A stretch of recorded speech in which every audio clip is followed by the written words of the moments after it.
The video is transmitting, folks. Twitch, YouTube, whatever your preference. We are live once again. For more reps on the farm, Johnny Torres, Perry Von Vicious, bringing the thunder on a Thursday night. We've done it. We've made it. We made it. Let me tell you, when I tell you, every single thing possible was working against us to make this happen. Max, it's been a day among days. Of all the Thursdays we've had, this was one of them. And we don't say that in the whole jokingly comedic way. No, it's been one of them, folks. Hope you're having a warm and fuzzy Thursday, the complete the polar opposite of ours. Welcome in into the shared chat. You know what? I realized I missed out because I have one more button click to make. Let's share. Now it's a shared chat. Now it's a shared chat. Look at it in all its glory, all its wonder. Did somebody say wonder? Yes, I did. Did somebody say wonder? Oh, yes. Yeah, I gotta go buy a chicken. Wait, they closed. Oh, hell crap. Yeah. All right. Oh, yeah, we started the day late because we launched the game and we were having our weekly debrief. Yes. Did somebody say encrypted? Cryptid said wonder. That's who it was. Oh, somebody said I need a Tony Wonder emote. You sure do. I probably need a sound cue on my soundboard. It's still warm. Somebody say wonder. Yeah, I started thinking about if I was going to start doing more, not necessarily bit alerts, but if I got myself a stream deck and I started doing my own Tonight Show with Johnny Torres type vibes. Yes. I think that the honest answer is that you should to all of that. Yeah. There's not a part of what you've just said that you shouldn't do. Yeah. At the end of the day, I'm like, bit alerts are so fun, but for how honed in I get on the games I play, I don't know if having that level of up and down activity is good for me and my ADHD that I self-medicate. So, you could certainly have a more subtle version of the bit alerts. Yes. Mine I like are a very lot of what intrusive. I see. I like a lot of what I see in terms of, like, you can highlight your message and stuff like that, you know? Or... Yep. Make an emote extra big in the chat. I like that. Yes. Like a big hornet during a Silk Song Sea of Sorrow run when that comes out. My God.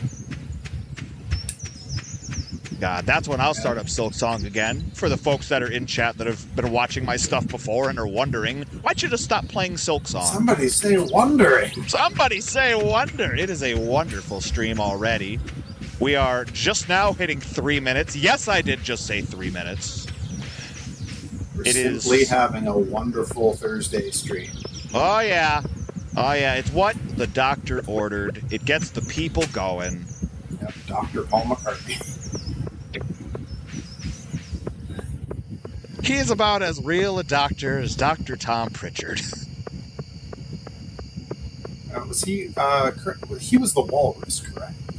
I am the walrus. Which one he was. I am the walrus. Yeah, wasn't that him? Yeah. He the one He's absolutely right. I argue with nothing of what you've just said. One of them was the ape man. And then You're thinking of Jane Goodall. Ringo wrote a song about an octopus. You're lucky we even let you play drums. Oh, look at what you wrote, Ringo. Let's put that right on the refrigerator so everyone can see. Everyone can see it. Yay! Folks wondering about our farm? We've got a chicken coop in the center of everything. I've got to figure out how to move it because I made a drastic miscalculation and now I can't let our chickens out to play. Because I set it in the middle of everything thinking like, okay, yeah, you see? So what you should be able to do, since you're right here, you should be able to open this little door and then the chickens come out and then you fence them in and plant grass and they can just eat the grass. But now, because I'm an idiot, I have made it so the chickens will just come play on the pavement. Well, they might like that. Yeah, they Nicka might. Beans, welcome, they might like that. Yes, Nicka Beans, chickens in the hallway.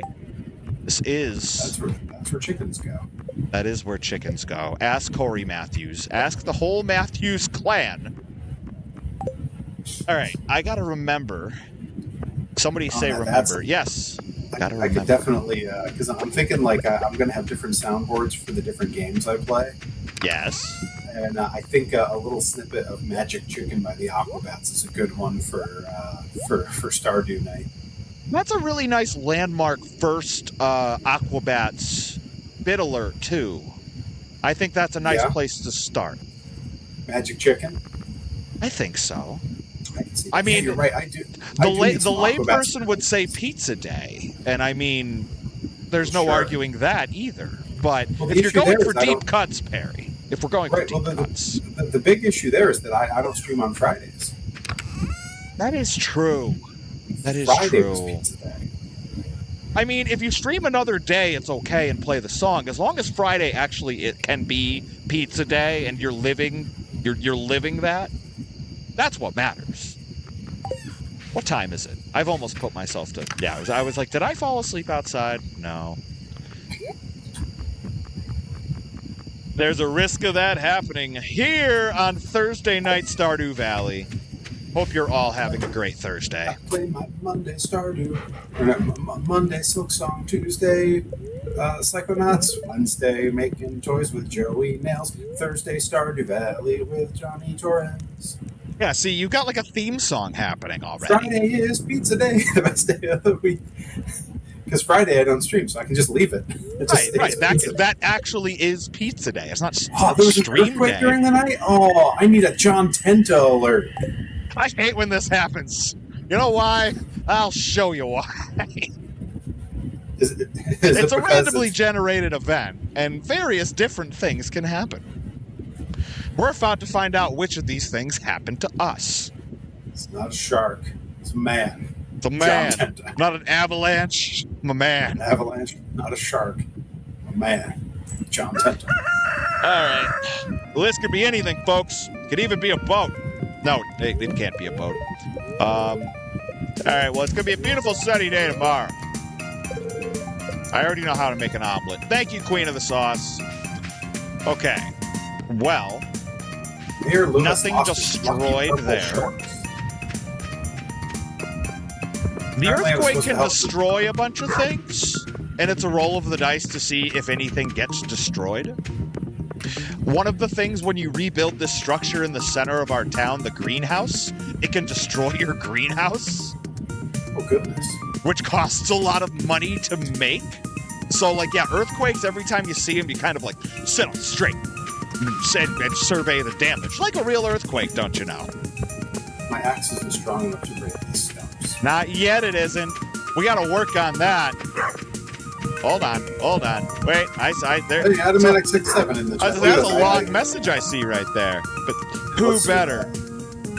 Nick Beans, Bobby G, Cryptid, Joey Nails. It's the credit section for the show. This is good. Musical guest. They might be giants and Weird Al Yankovic. A cartoon by Robert Smigel.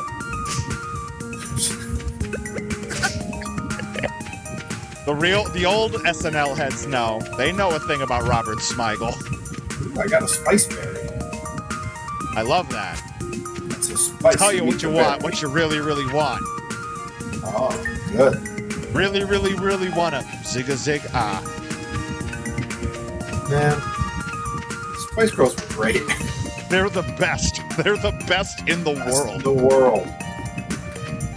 Folks, if Perry Von Vicious raises 10,000 bits tonight, he will do a watch-along with Spice World on his channel. You know, funny enough, they were doing that. Whoa. Adam NX67 has reached 60 stream streak. I love this. That's another thing the earthquake does is it opens this new section up by where the homeless guy's tent is, near the mountain lake. All right, now I got to remember what's over here.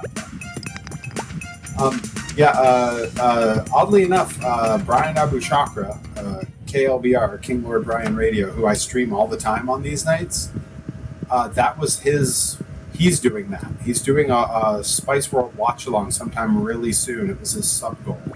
Oh, that's the right thing to do. Yeah. I mean, he clearly was onto something. He hit a sub goal. He knows what the people want. You know, the people want Spice World. What they really, really want. Yes. They want a ha, sure. They want a ha, okay.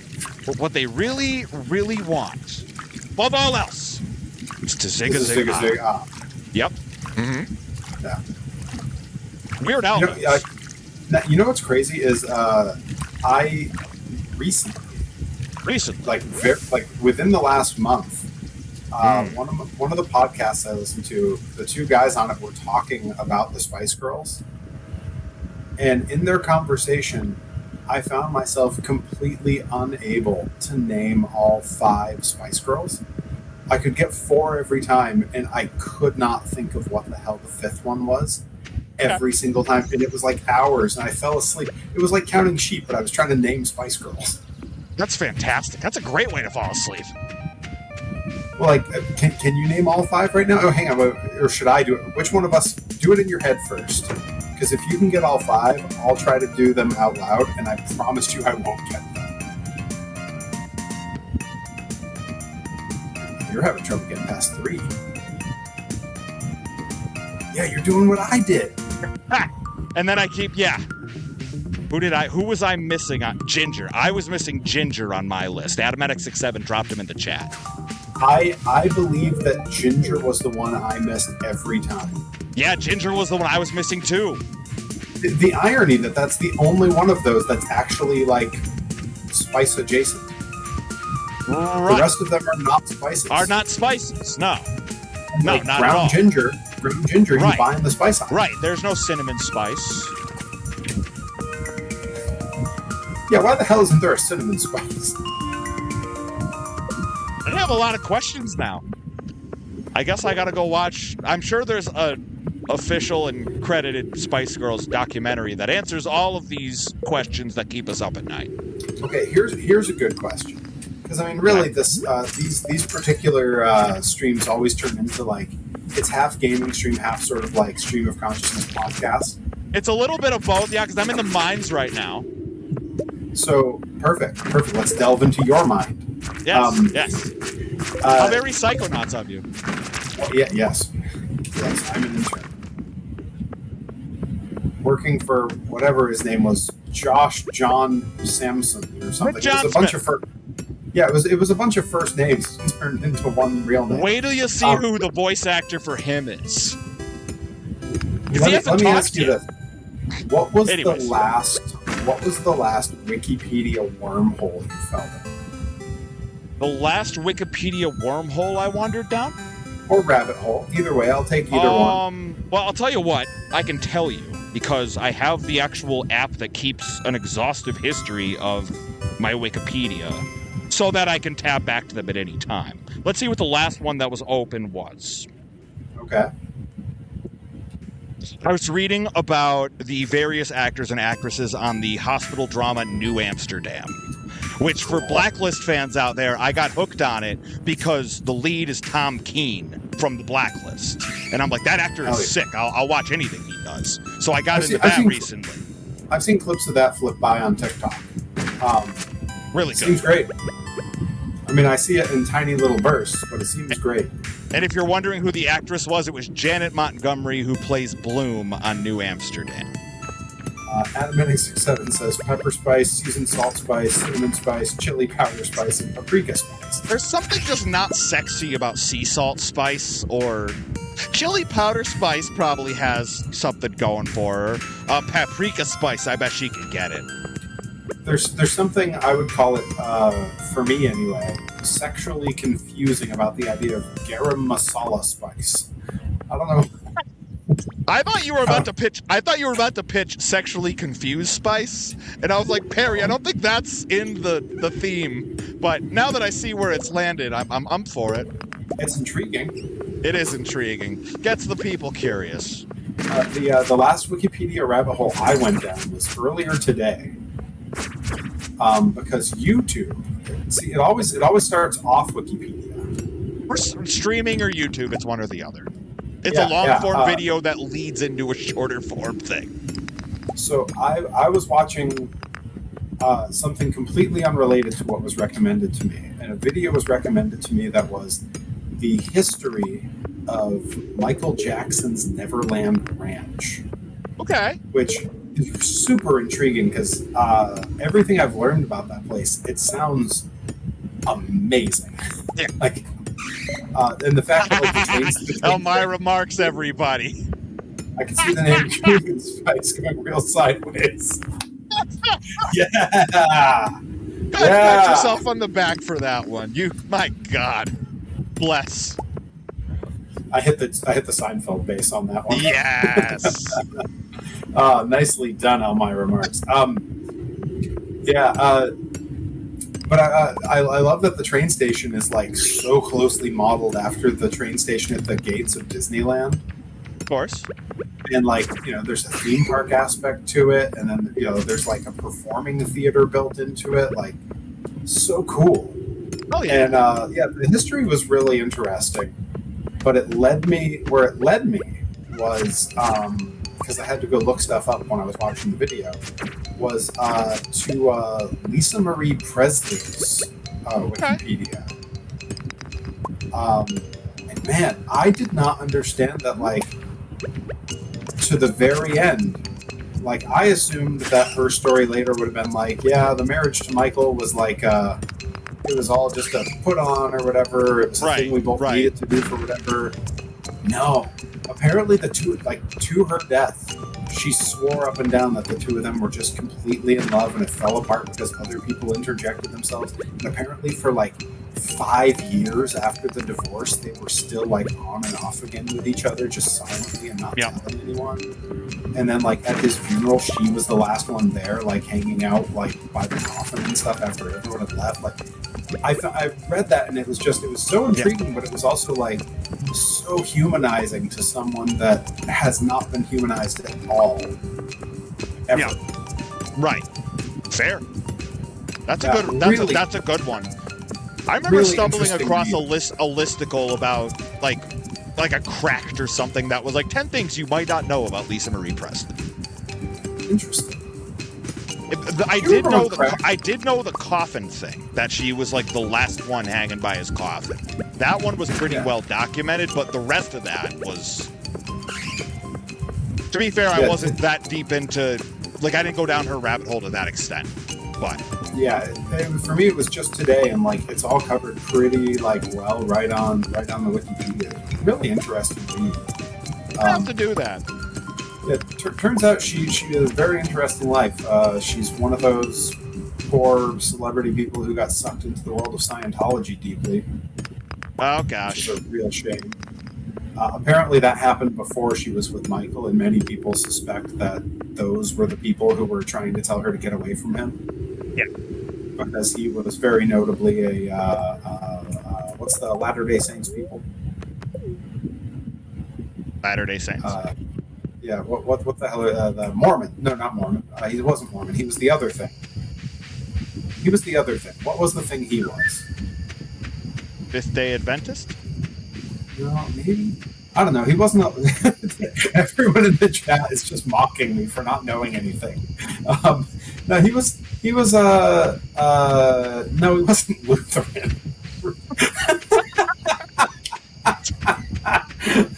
On second thought, I vote we go with Lutheran. Jehovah's Witness. He was a Jehovah's Witness. That's what it was. Oh, yeah, like Troy. Yeah. Wait, like who? Not Troy Nelson. Troy from Community. Yeah, I was real confused for a second. I was like, really? I didn't know. No, he went to a Catholic school, but that's as far as it goes. Oh, poor guy. I mean, I've never seen him get up for church on Sunday, so I assume that that's just not part of his deal. I like that Nicobene's threw Hindu out there. Why not? It was a guessing game by then. Yes. No, we're just rattle them off. Yeah, I'd given no useful information. It's exactly what we want. People don't come to my streams for useful information. That's not entirely true. Truth be told, I don't know why people come to my streams. They come to it for you, Perry. That's why they do it. God help them.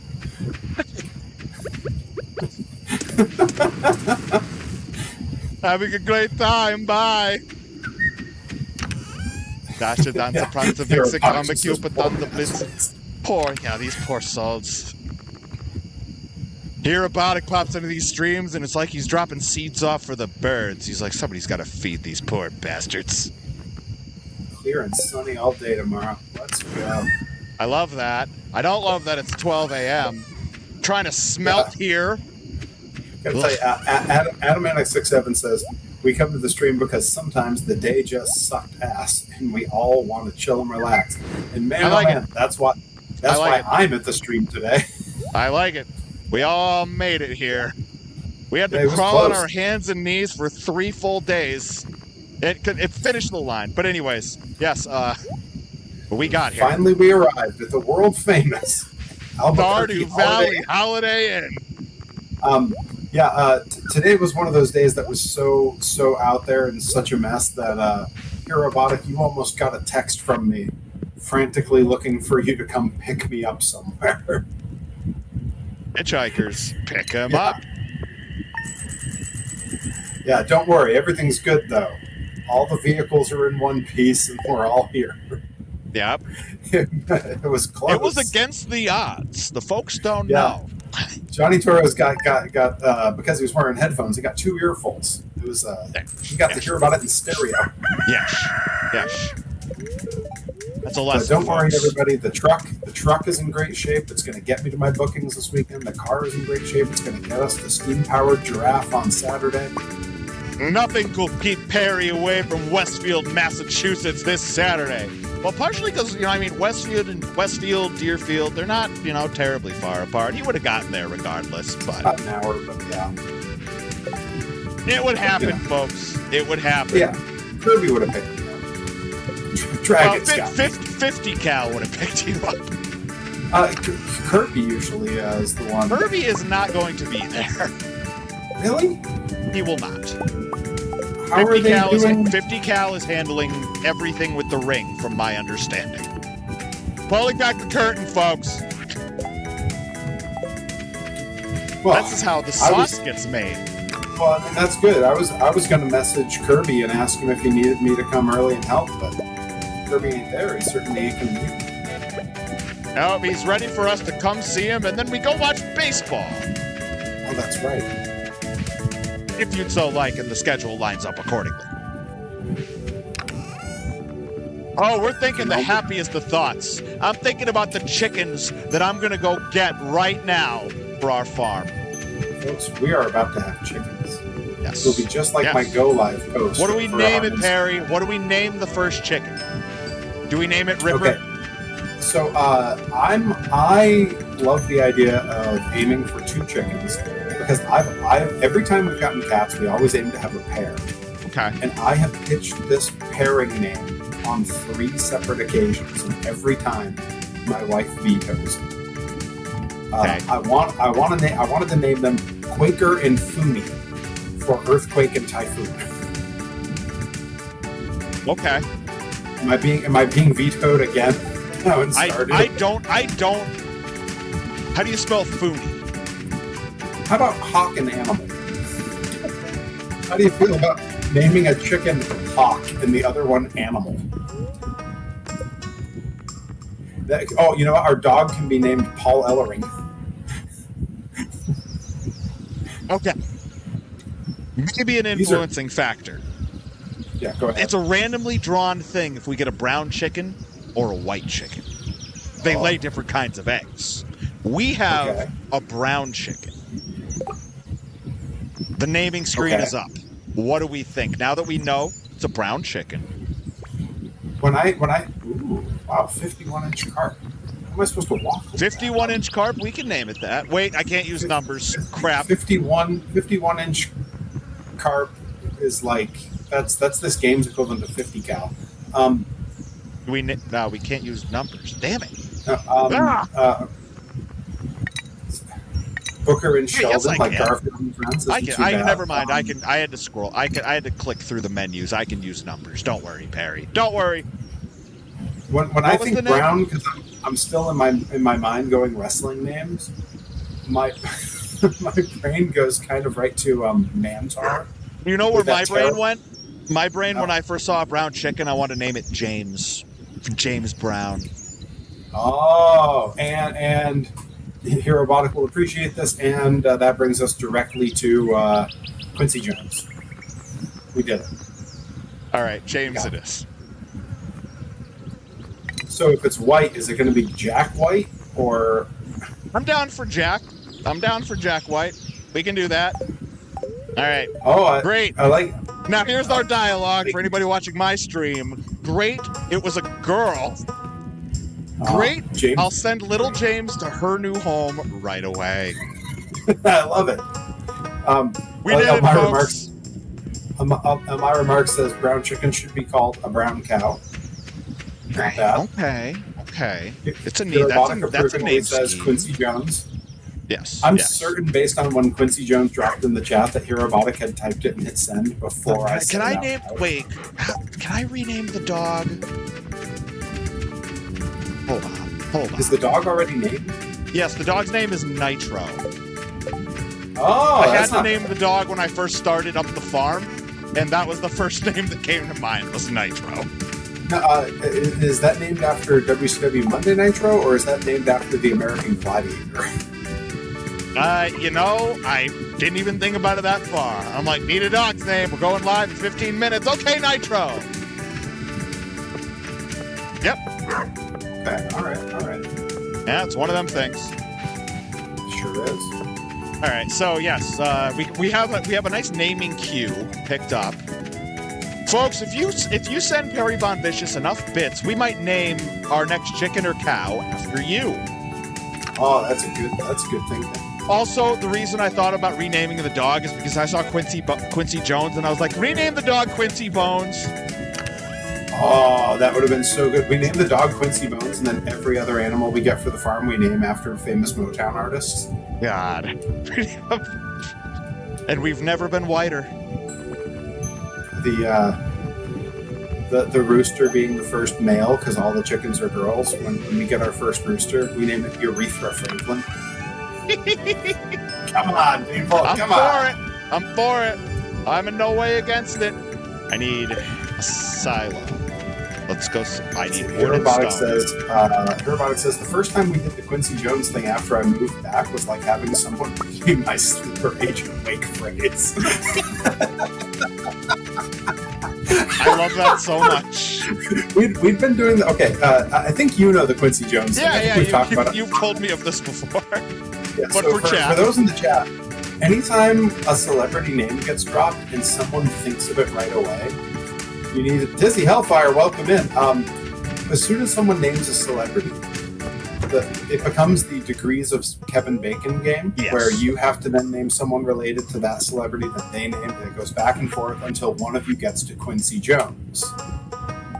Which in reality, the game is really just Michael Jackson 90% of the time, because you work it to Michael Jackson, and then the next one is Quincy Jones. But I mean, since we played that game, Rashida Jones became very famous because we were playing it just pre-Office, so like she hadn't broken through yet. And like obviously we just did James Brown, so it was right there. Right. Yeah, Herobotic. Yeah, we're Rashida Jones now. Fun fact on Wonder Year separation from Kevin Bacon. Elmira, how was that? Give us the deets. Tell us the lore. Yeah, that's sick. I welcome this. I know his son. Booked his band. Hell yeah. Heck yeah. That's great.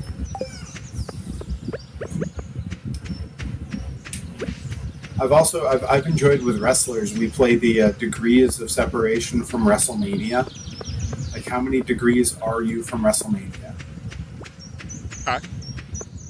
And like for me, it's one on multiple fronts. Like I tagged with Eric Redbeard, who wrestled The Rock at WrestleMania in a singles match. I trained with and wrestled against Bailey, who has, main evented WrestleManias. Hell yeah. I had that bit on that one show with Ricky Steamboat.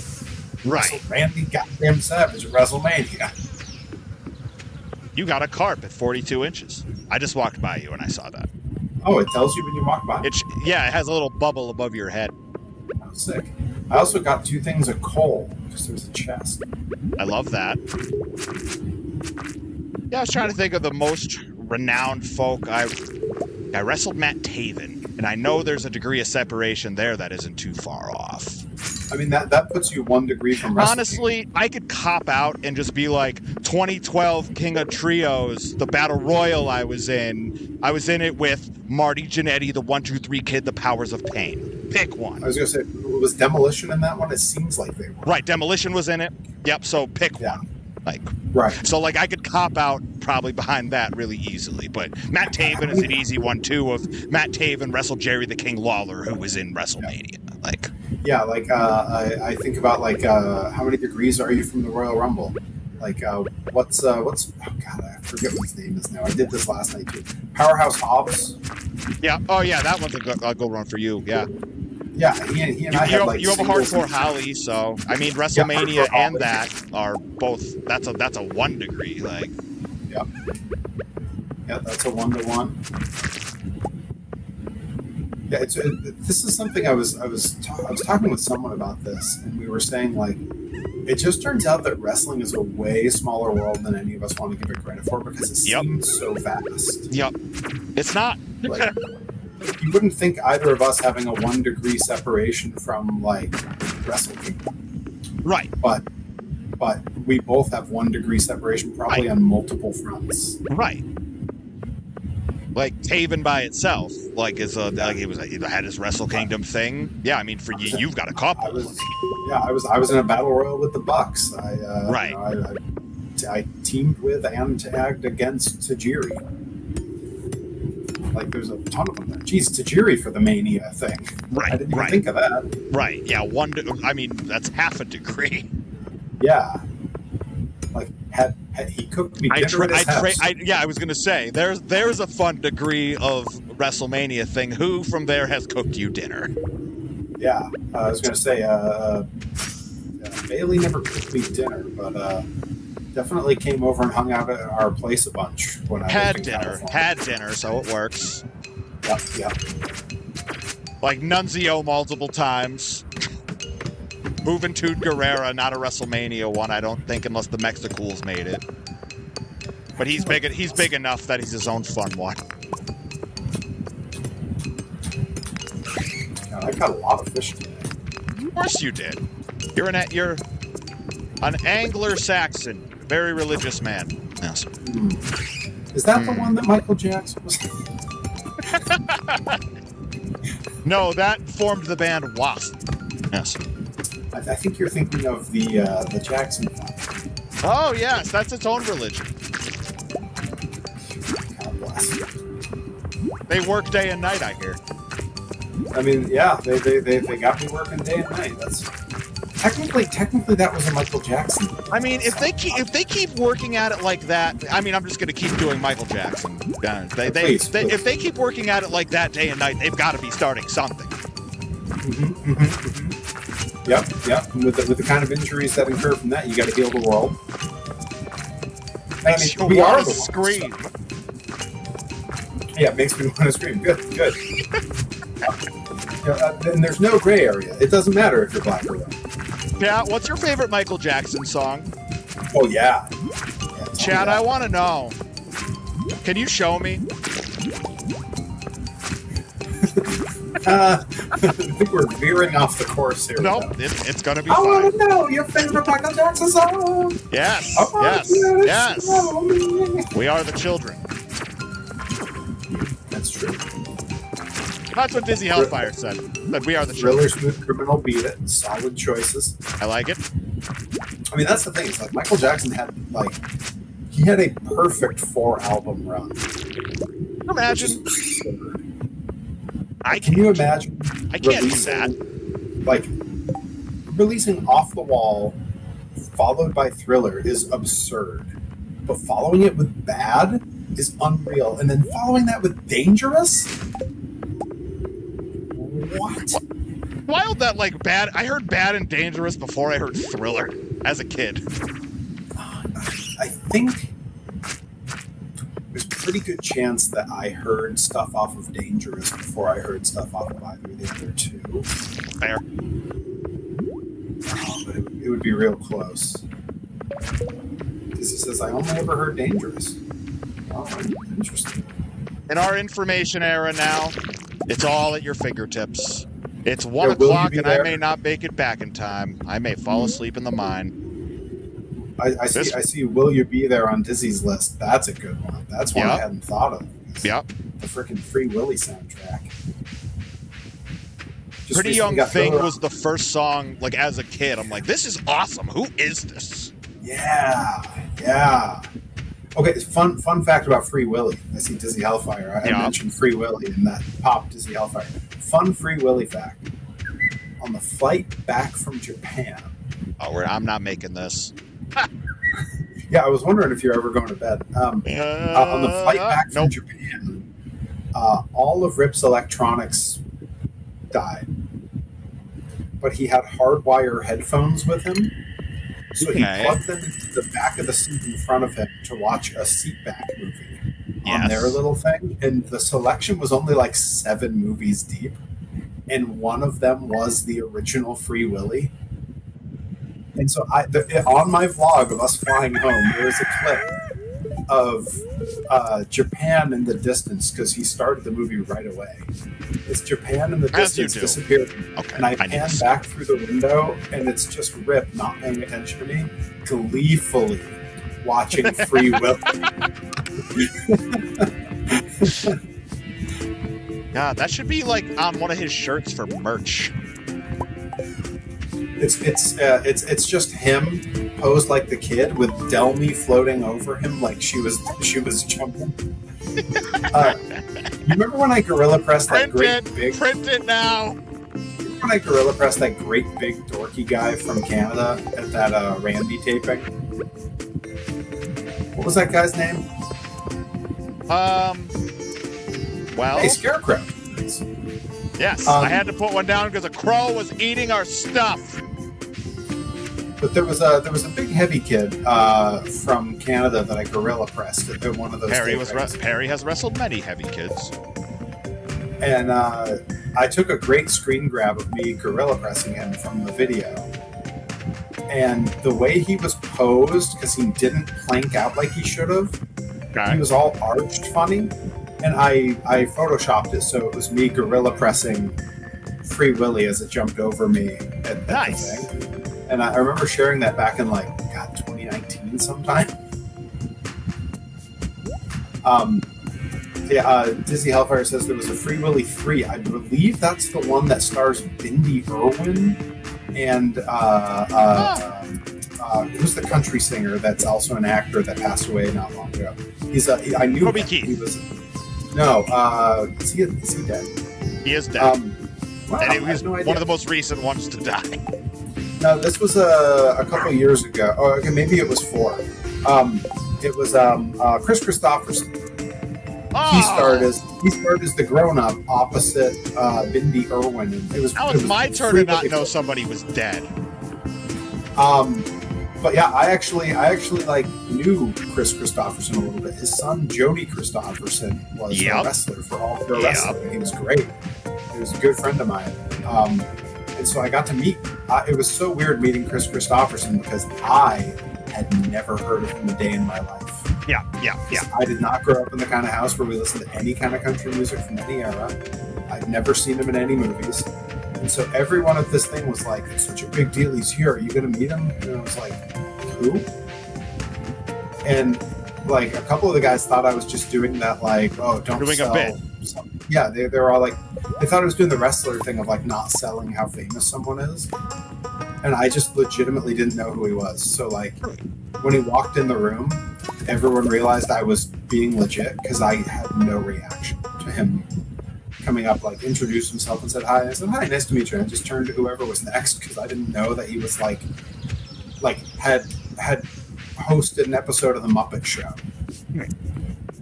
Which reminds me, 1 degree of separation from The Muppet Show. Come on. Also, Come yeah, on. that's its own thing. But yeah, I got to know him a little bit after that. He's super nice. Yeah, really, really, really sweet guy. Very supportive of his son. Came out to that stuff all the time. Did they really have 2 seasons of a Free Willy cartoon? Yes, they did, and McDonald's did toys of them. I love how rapid fire I was on that. What?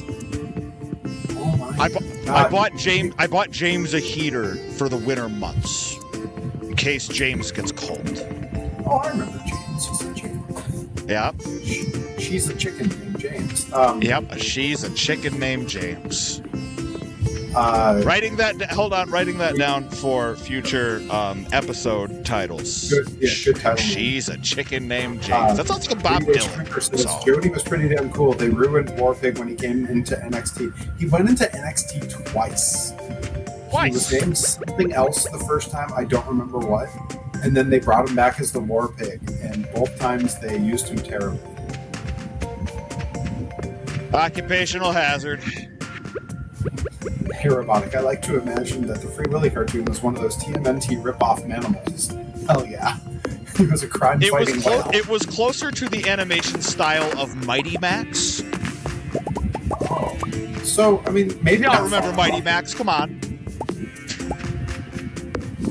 Now, was Mighty Max the one that had the little pocket toys? Yes.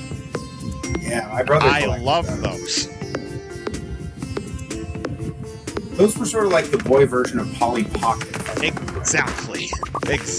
And that's literally what Mighty Max was meant to be. Hell yeah. We need to make this cash cow, but for boys. Oh, but Reed H. Cooper is like, I still have a Mighty Max thing. Yeah. That's awesome. I definitely have like 2 or 3 of the McDonald's toys laying around. Hell yeah. Oh, that's so sick. Oh man, that's really exciting. Yeah, the Free Willy. Barry's next Wikipedia rabbit hole, Mighty Max. Oh no, it's the Free Willy cartoon. After Mighty Max. Yeah, right after Mighty Max. I still need to update Nightbot. What did Nightbot do? Nightbot. What are we gonna do with you? Nightbot seems correct still. Well, at least the thing I can see. What did it write that was inaccurate? Tell me what's up and I'll update it. It's still trying to... that's not a lie. That's not true. a lie. The mystery box is still available. It just never dies. Restarts every time someone buys it. So right now, that mystery box behind me has 3 toys and 3 trading cards. But at the end of this screen, it'll have... So it's a total of 6 items. It'll have a total of 7. Could be an additional toy, could be an additional trading card. Joey Nails has bought 2 mystery boxes now, with a total combined number of items being 28. Now, for him to, if I recall, for him to get 3 straight mystery boxes, he's going to have to get a doctor's note, right? Otherwise, that's too much mystery. So much mystery. He's going to need a whole mystery machine. If he gets 3 in a row, he has to take every item I gave him and turn it into a hat. We call that a hat trick. I love this.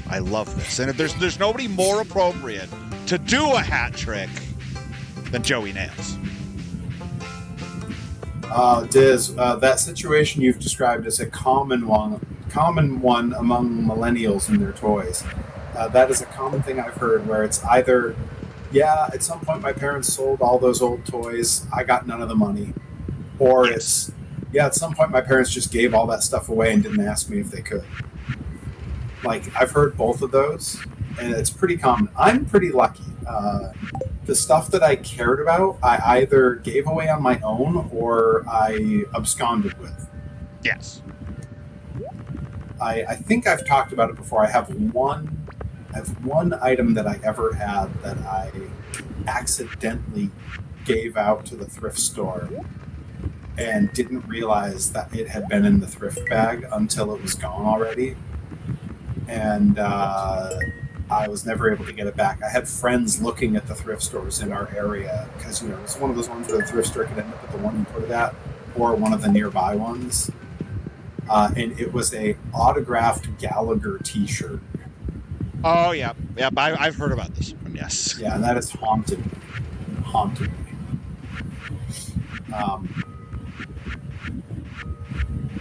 To self to check Perry's stuff about what kind of fish he's been hoarding. You got a lot of fish today? Well, not that many today. Okay. Yesterday I had a boatload, but I just sold them all because they were all. You got a boat? Not yet. Can I get a boat? I don't know. I haven't played late game content in this. I don't know what lies beyond after a certain point. So maybe a boat. Could even be a boat. Could even be a boat. We'll take the boat. That's where the mystery box first came from. Hell yeah. Adam and X6. And thankfully, my parents saved all my Thomas the Tank Engine diecast. Nice. I still got a chunk of mine of the Thomas the Tank Engine diecast, or at least, at the very least, it's for like that very specific, the Brio set. I want to say it was Brio was the manufacturer, but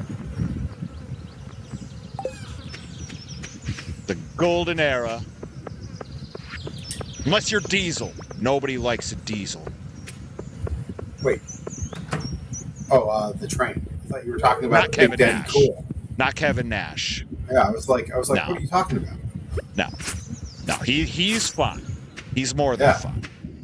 He's the Russian in The Punisher. He sure was. He was Sure super was. shredder. He got stabbed and didn't notice until they were done. Hell yeah. That validated Big Daddy Cool. And I'm like, wait a minute. He had a knife sticking out right here. And he was like, story, oh, hey. That story completely undoes watching him tear his quad in front of Joe Frazier. Right. That's when that's a structural defect versus being a bad man. He's bad, and we know he's bad. Really, really bad. You know he's bad. Let's see. It's 9 o'clock. You know where your child is. Wait, not that. Move this down here. I gotta run to the museum tomorrow. Gotta run back to the community center tomorrow. It's hard out here.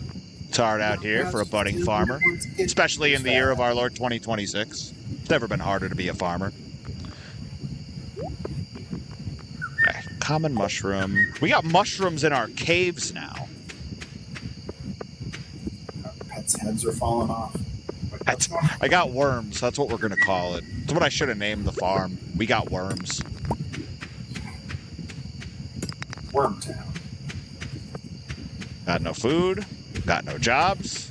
Our pets' heads are falling off. We have cobblestone walkways, so it could be way worse. Can you do it? Okay, hang on. I'm getting caught up in the chat here. Canyon doing EDP and give everybody. Yup. Classic. He was a cutter enthusiast. Yep, that was a classic. I hated that when I was younger, but now I freaking love it. Yeah. There's a bunch of things like that in wrestling where I'm like, boy, when I was a kid, I didn't care for that. Now I get it. Yeah. And that's changed, where things that I liked from a kid haven't aged for me well as an adult, and vice versa. But yeah, it's funny how the lens changes with time. Yeah, like as a kid, I couldn't have cared less about Tempo, for example. Like natural disasters came on screen, and I was like, nah, we'll fast forward this bit. And now it's like that's like appointment watching for me. Right. Which I don't know what that says about me. Maybe I don't have great taste. It's just a different taste, like heavyweight wrestling. At the end of the day, it's its own genre of preferred watching. You know? Yeah. Well, and even within it, there's levels to it, right? Like, you can watch like a Tenta a natural disasters match, but you can also watch a Vader match. Yeah, Man, if I have to pick between those two, it's going to be Vader 3/4 of the time. But also, he was at the first like live show I ever went to, so he hits on a couple different levels. Where like I'm more nostalgic about Vader than I am about like the Legion of Doom or the natural disasters.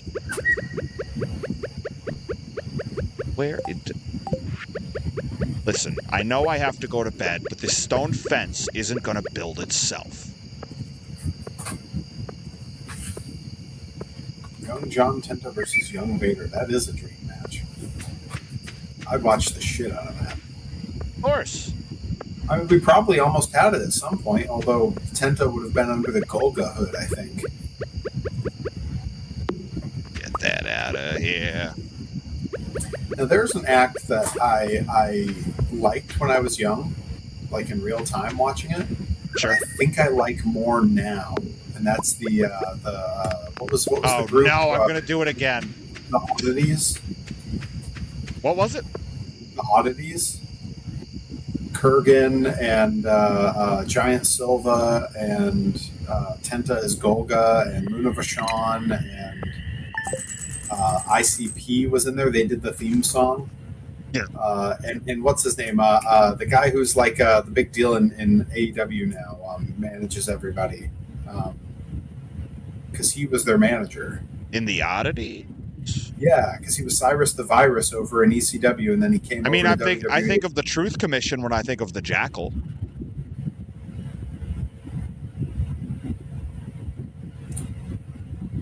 Yeah, Don Callis. That's right. He was the Jackal. Yeah, I believe he managed the Oddities for a spell too. He may have. Yeah. Like I said, I didn't watch a whole lot of WWF growing up, and anything I caught up on was meant for historical context only, aka most of the undercards I didn't really bother with. The network doesn't like this, Joey Styles. I just confirmed. He managed the Oddities during 1998. Weird. Came in with a group known as the Truth Commission and later managed the Oddities and the Acolytes before being released. Huh. Because nobody liked them. Imagine that. What a pairing there. Right. Don Callis with frickin' Farouk and Bradshaw. My word. Yeah, it's too bad he's a bit of a creep. Ooh, there's my Perry-go-round alert because the Grizz crew is raiding. Welcome. Stardew Thursday. The weather doesn't know what's going on tomorrow. That's a bad sign. Welcome in, Grizz. Hope you all doing well. Grizz the Kid 4. Welcome. We're out here. We're out here doing the cozy stream, cozy hangout stream. Managing the farm. Everybody say hello to Nitro. That's our dog. And our chicken, James Brown, may make an appearance. James the Brown chicken. Yes. Got to make sure that he's topped off.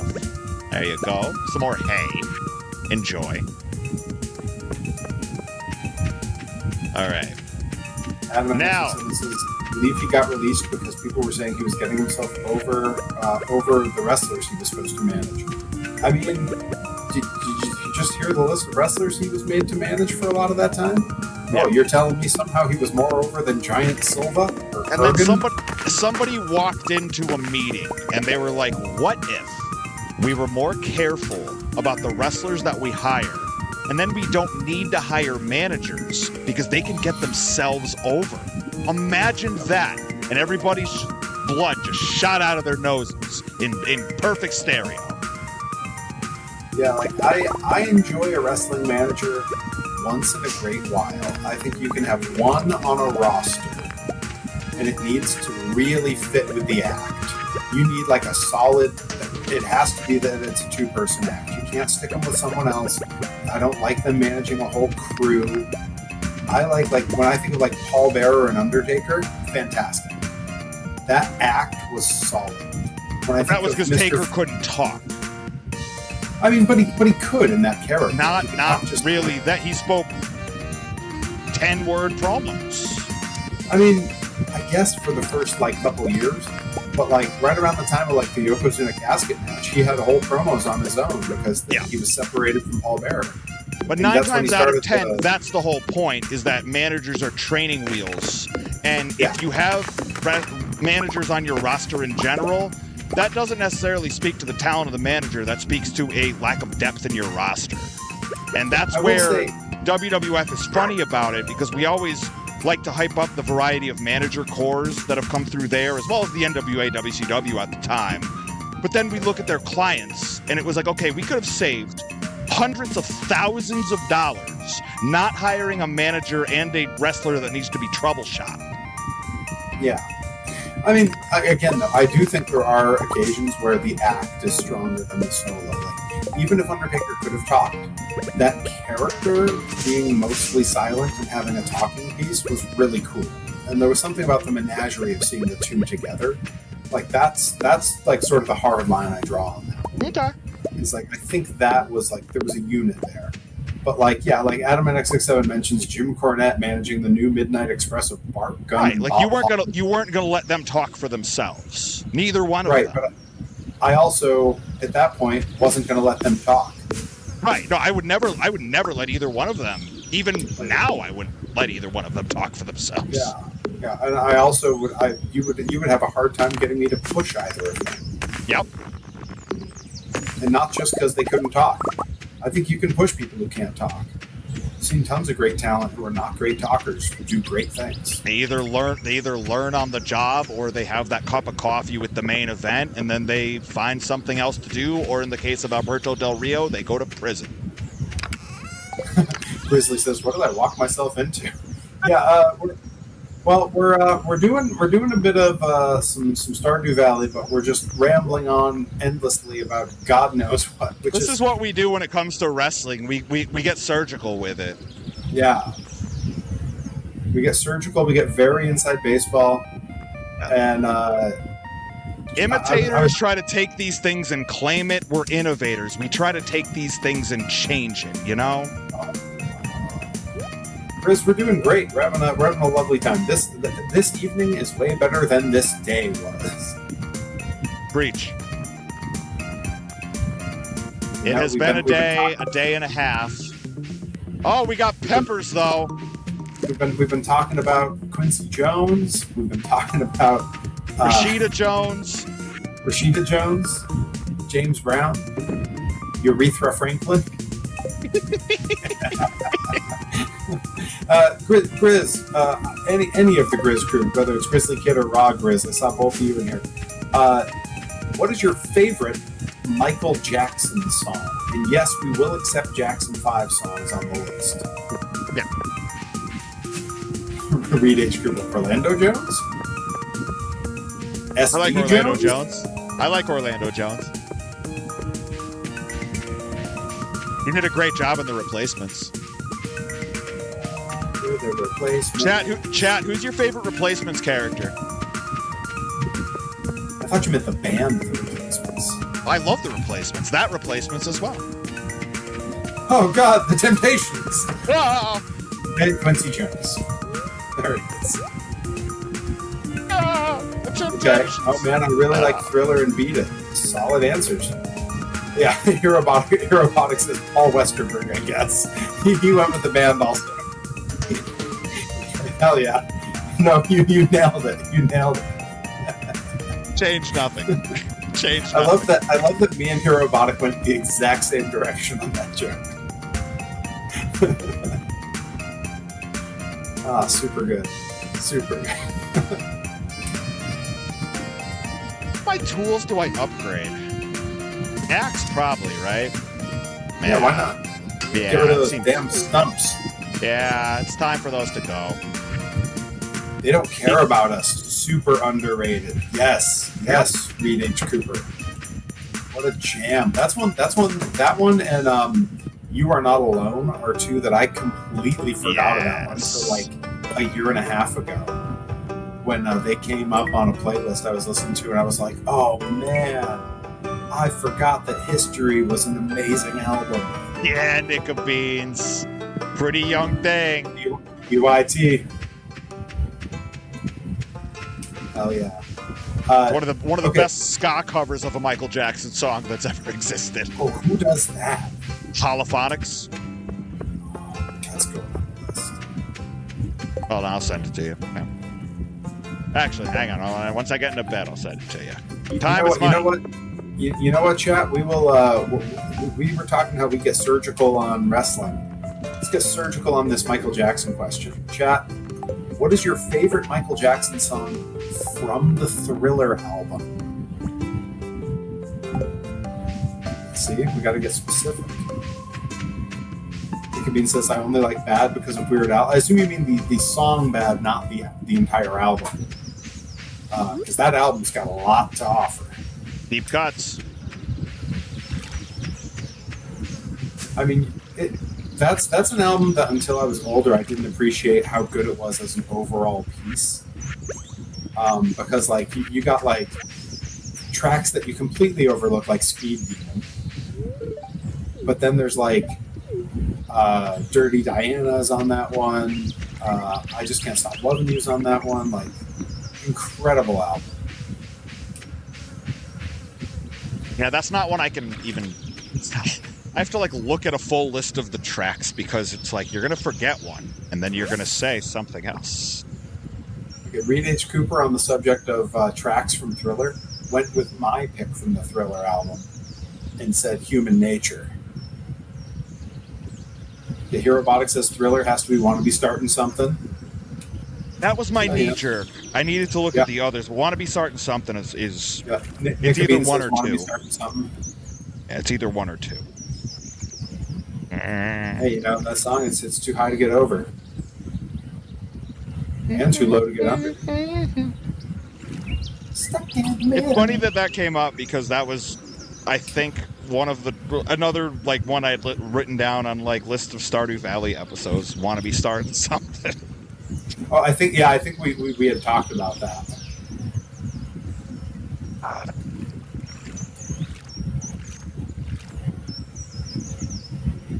Want to be starting something.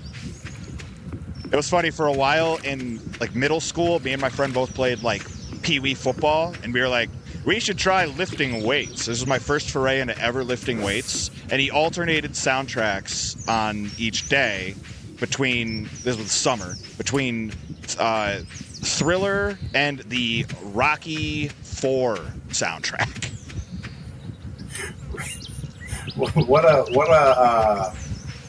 What a comparison between the two. What a dichotomy there. You know what they have in common? They get you gassed to the gills. That's what they have in common. What they have in common is you're ready to run through a brick wall. So I had never, because I wouldn't have had access to it, I had never seen footage from the Bad tour, ever. Oh, God. But now a bunch of it is online. Right.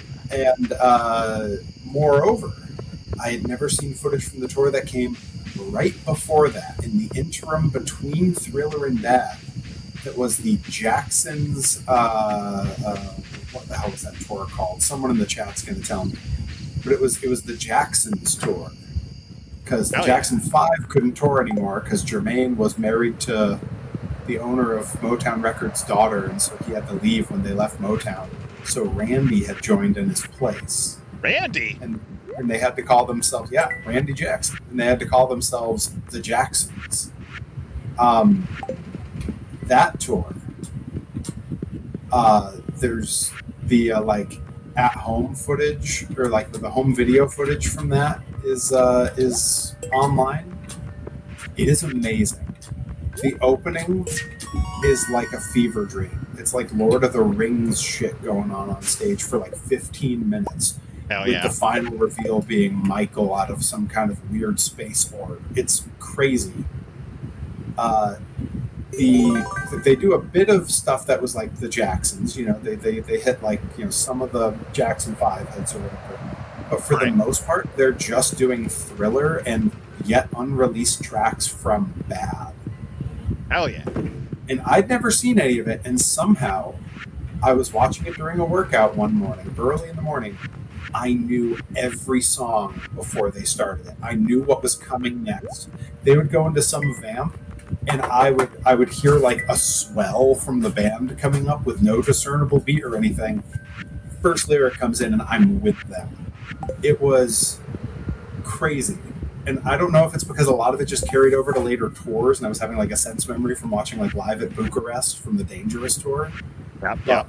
Holy crap! And yeah, the transition from the end of "I Just Can't Stop Loving You," where the last lyric is "And if I stop," and the light cuts, and the girl who was singing with him bolts from the stage, and then Michael comes back solo and does "She's Out of My Life." Ah, Yep. Get the fuck out of here. Take right a walk. Yep, I hear it. Yeah, like middle of a workout, just belting out every lyric with tears in my eyes, just like this is what it's like to be alive. Adam NX67 has been belting in and out of the stream with tears in his eyes. Is getting stuff ready for the weekend. It's out of my stream.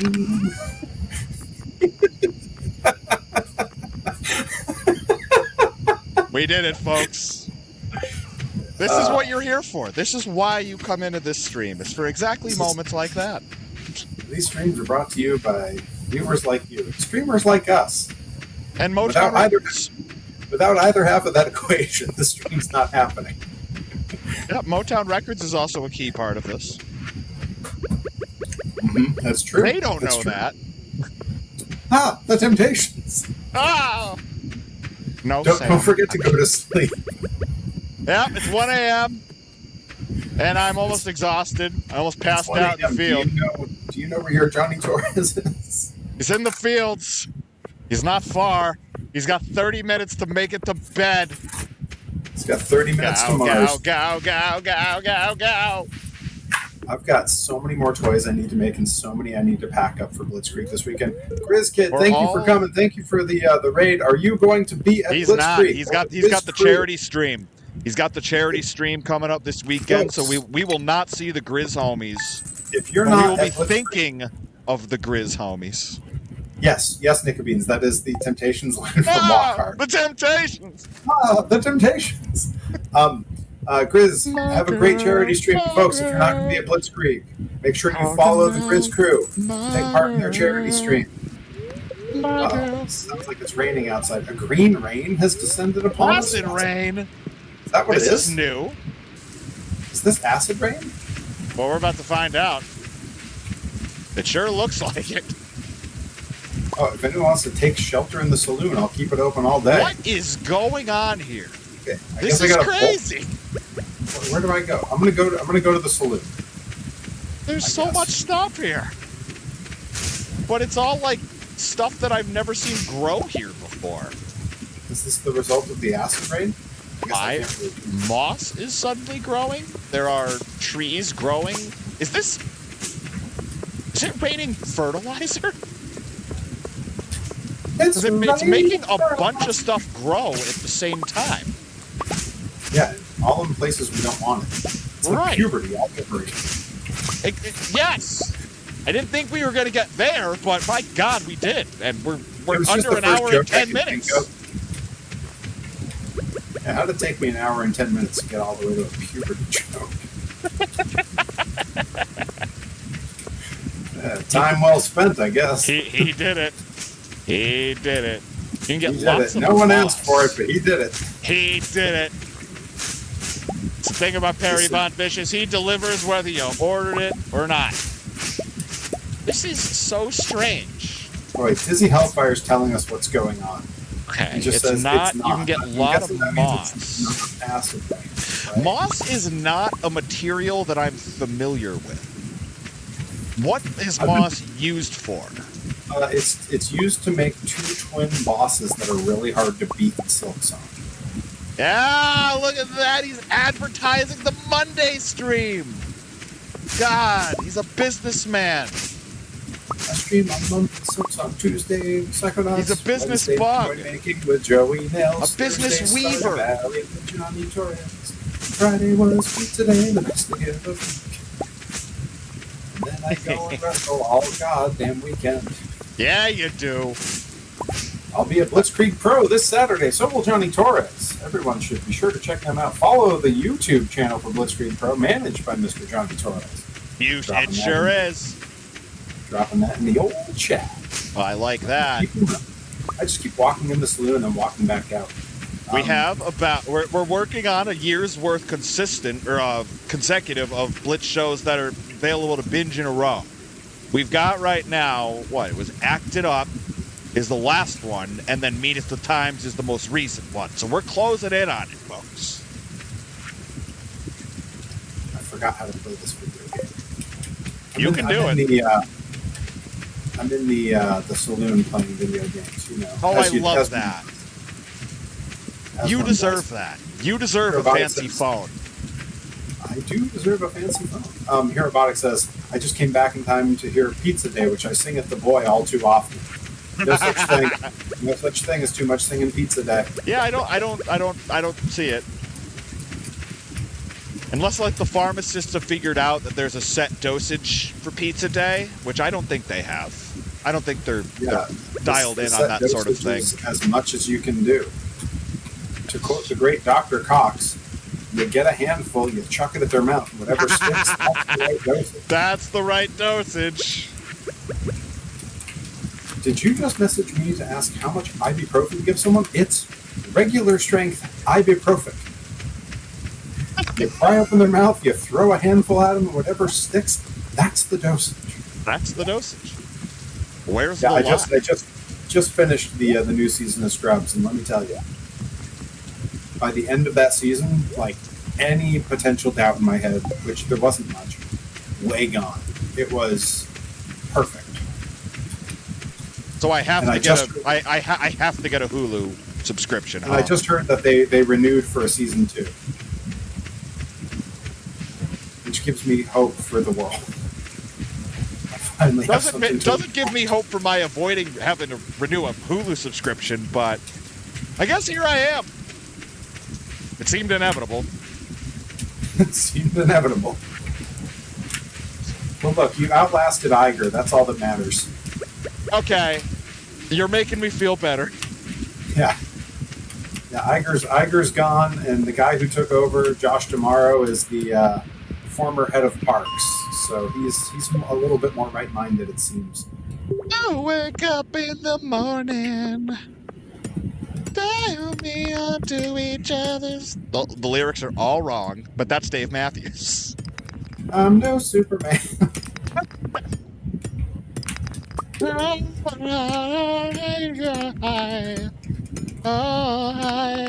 That's how you sing Dave Matthews without, using your tongue or closing your mouth. Oh yeah, David Matthews, crash into me. Crash into me. Dizzy Hellfire, it's funny that you live on the coast, and that's like yacht rock, and you don't like yacht rock, but you live on the coast. That's fascinating. Yacht rock. That's yacht what's yacht rock, you ask? It's music you listen to on yachts. I walked right into that one.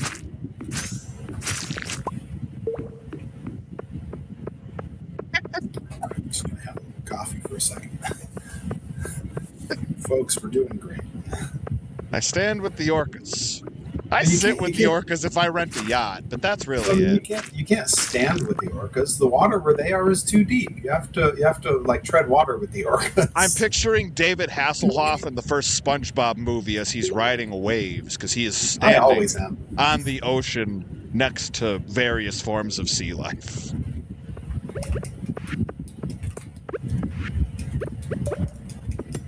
Back in the mines. That's what we do. Do I sound like I mine? Yes, I mine very much. Yeah. Pay me no mind. Pay me no mind.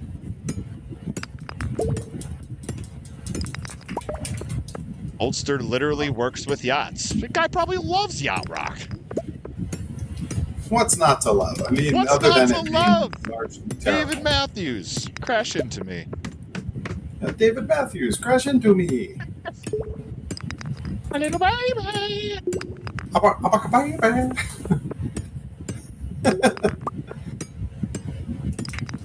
It was funny. Dave Matthews Live, one of the live records was my folk style amateur wrestling coach's chosen warm up record for a good like 6 months straight. I assumed all of Dave Matthews' albums were recorded live. Such a They all got that kind of tape. They all got that treatment. But sometimes they debuted the songs and then they, recorded them in studio later. Otherwise, it was the vice versa. Leave the mine. I can do that. He loves electronica. He does love Lifehouse. See, everybody's got a little yacht rock, maybe a little butt rock in them. Maybe a little yacht rock in their butt. Yeah, a little butt rock on their yacht. Whoa. Fuddruckers. I don't know why, that's all I could think. Don't knock it till you try it. You ever listen to Saliva on a Boat? There's in an early Mega 64 episode, one of them goes, "Hey guys, if you do well, we'll get Fuddruckers." And the next guy goes, "Fuddruckers?" He goes, "Fud the fuck ruckers." Yep. It's the proper way to say it. That's its full Christian name, mind you. I only ate Fuddruckers once the whole time I lived in California, and the whole time I was there, in my head, I'm just going, "Fud the fuck ruckers." Fud the fuck ruckers. Ruckers and the Fud, and we're back. Now, what in the hell do I do with this moss? Store it. That's what I'm going to do. I had a pretty good run in that video game this time. Of course you did. You're a prodigy. Am I not supposed to just be playing at the arcade? You're doing great.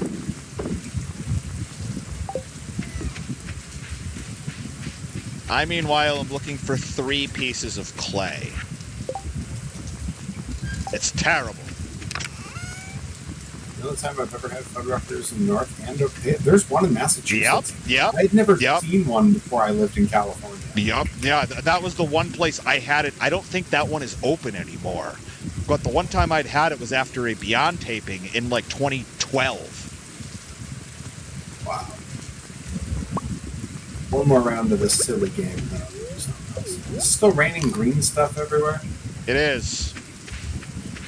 It's great. There's moss everywhere. I don't know how to feel about any of it. Now, we're going to go hunting for clay.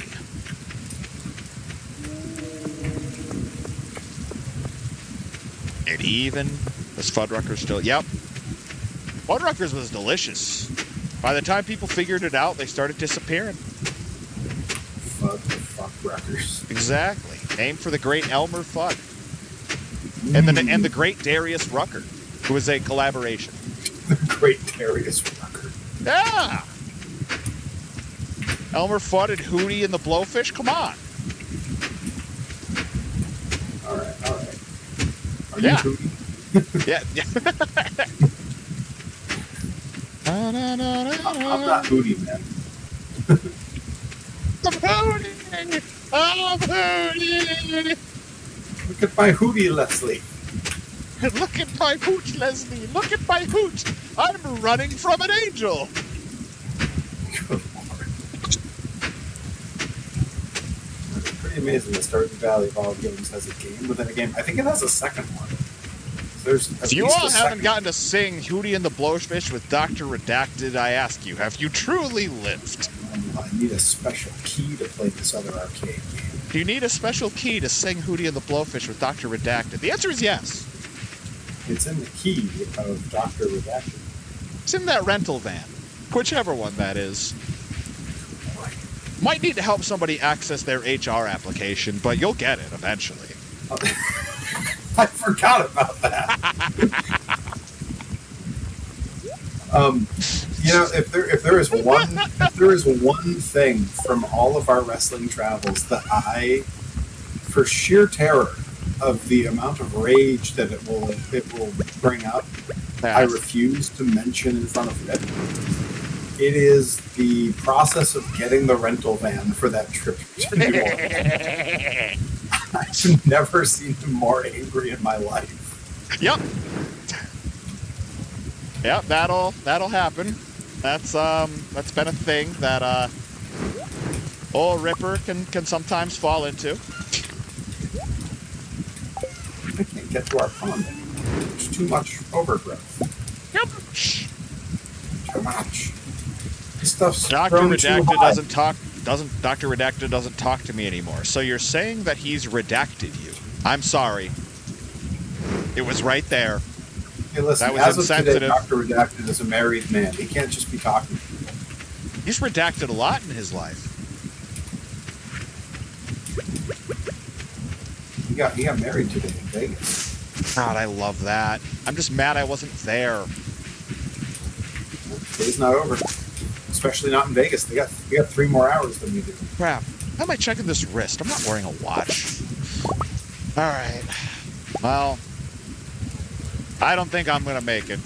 Even with time zones and time travel and... No. All right, well, the best I can do is I can do my best rendition of Time by Hootie and the Blowfish. Yes, you got married. Why you punish me? There you go.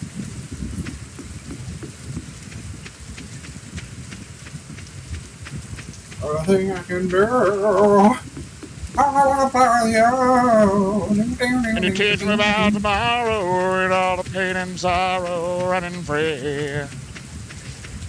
I don't believe in time. That's time. What was the Blues Traveler song that you put on in the car one time on the drive up to Maine and it popped everybody? Run around? Yeah, we all forgot about that. Yeah. Yes, Kenzie. Yes. Yeah.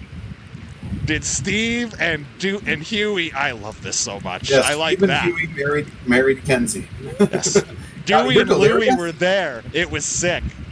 You're delirious? Bah, bah, bah. Cue the Dimmu Borga. What an entrance theme. Yup. The lights Yeah, really Kenzie's put it really- over the top. Yes, Kenzie is peak. They were made for each other. They were made for loving each other, baby. A lot of songs get stuck by that. There was an article about me in the local paper. Good heavens. Did lightning just strike where you are? Yeah, because I was singing Kiss. It's my fault. Should I not go out and go fishing? I feel like this is dangerous weather to be waving a metal pole in the air. It's fiberglass. You'll be fine. I'm glad we upgraded. Right?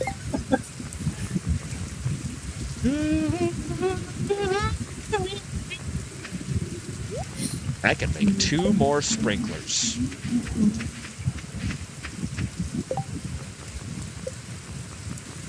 Tonight. All right. No more Kiss. I'm going to just keep attracting lightning if I keep doing that. So we won't do it. Oh, is that what was doing it? I suspect.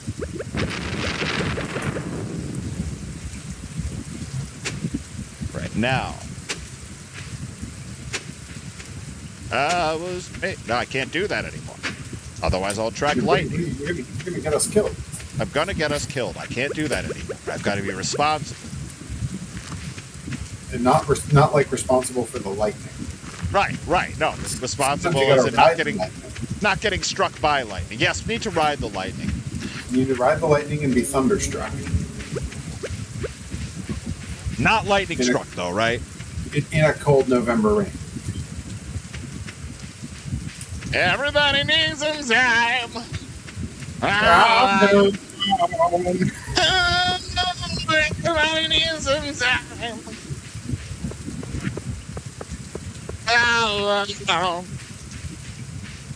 I always loved that Axl Rose basically had 2 voices that he sang in at all times. Yep. It was either oh God, hang on, I'm trying to fish. It's ruining my bit. Where do we go now? Yeah, that's my example of sound number 2. Yep. Oh, it's either low or it's either where do we go now? Yeah, it's either Eddie Vedder low or it's like shrieky high. It's either welcome to the jungle or it's where do we go? We're at our way now. Pro Wrestling Grind presents November to Remember. November Rain? You mean an independent show hasn't been called November Rain before? Maybe they spell Yeah, but rain like R-E-I-G-N? I was just gonna say it would be Roman Reigns' first indie booking. November Reigns. God. I'm pretty sure there's been at least 12 of those within New England alone. Oh yeah, within the last year or two. 12 is a low ball, but we're not going to hem, we're not going to haw. The next generation of Bon Scott. Fair. Fair. And the next generation of Adam Scott. Well, wait. Yeah. Isn't Adam Scott the next generation of Axl Rose, who is the next generation of Bon Scott? To be fair, I haven't been on Adam Scott's Wikipedia in some time. One of my favorite things I always forget about Adam Scott is the place I first saw him at, which was as a one episode bully character on Boy Meets World. Boy Meets World, yup.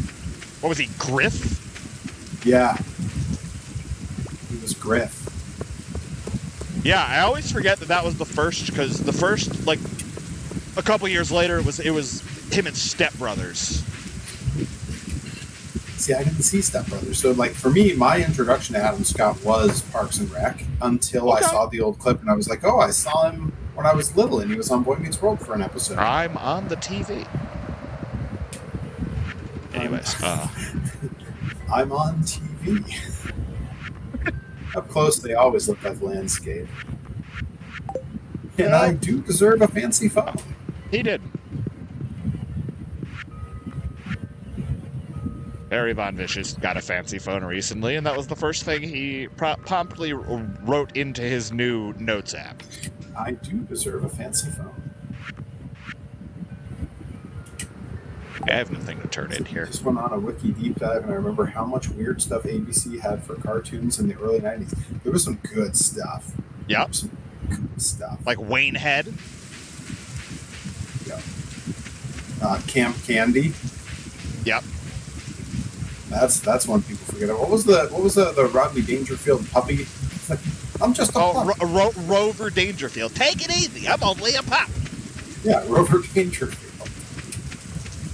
That was that weird era when they were giving all these stand-up comics that no child had ever heard of, their own cartoon series. The amount of now that I went back and read about them, kind of washed up for that time comics.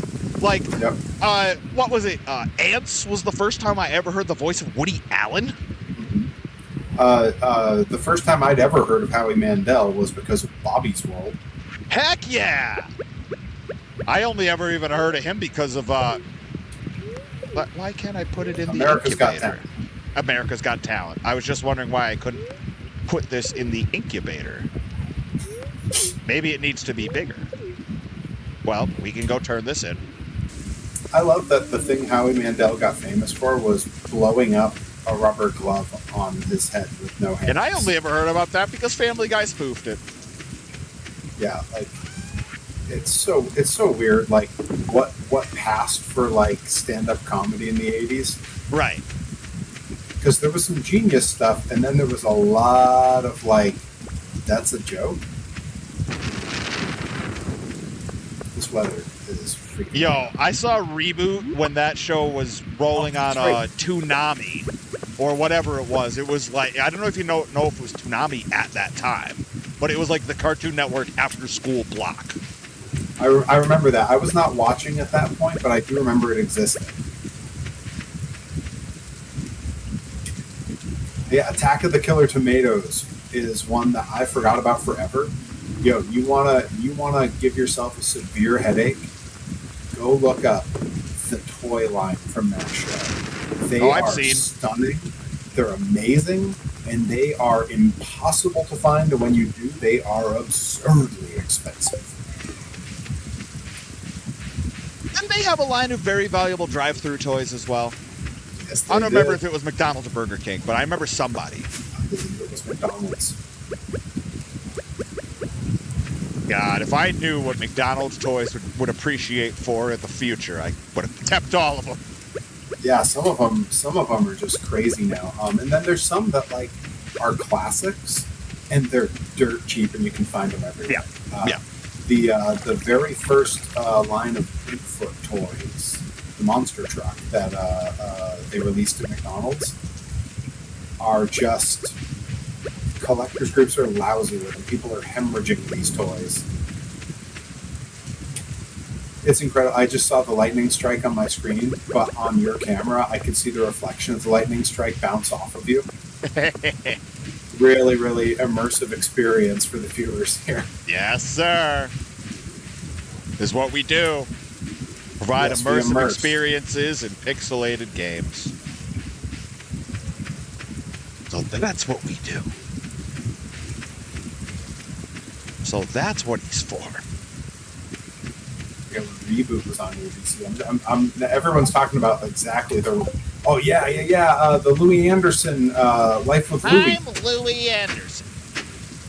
You know, it's crazy. I know nothing of and I'm a stand-up comedy guy.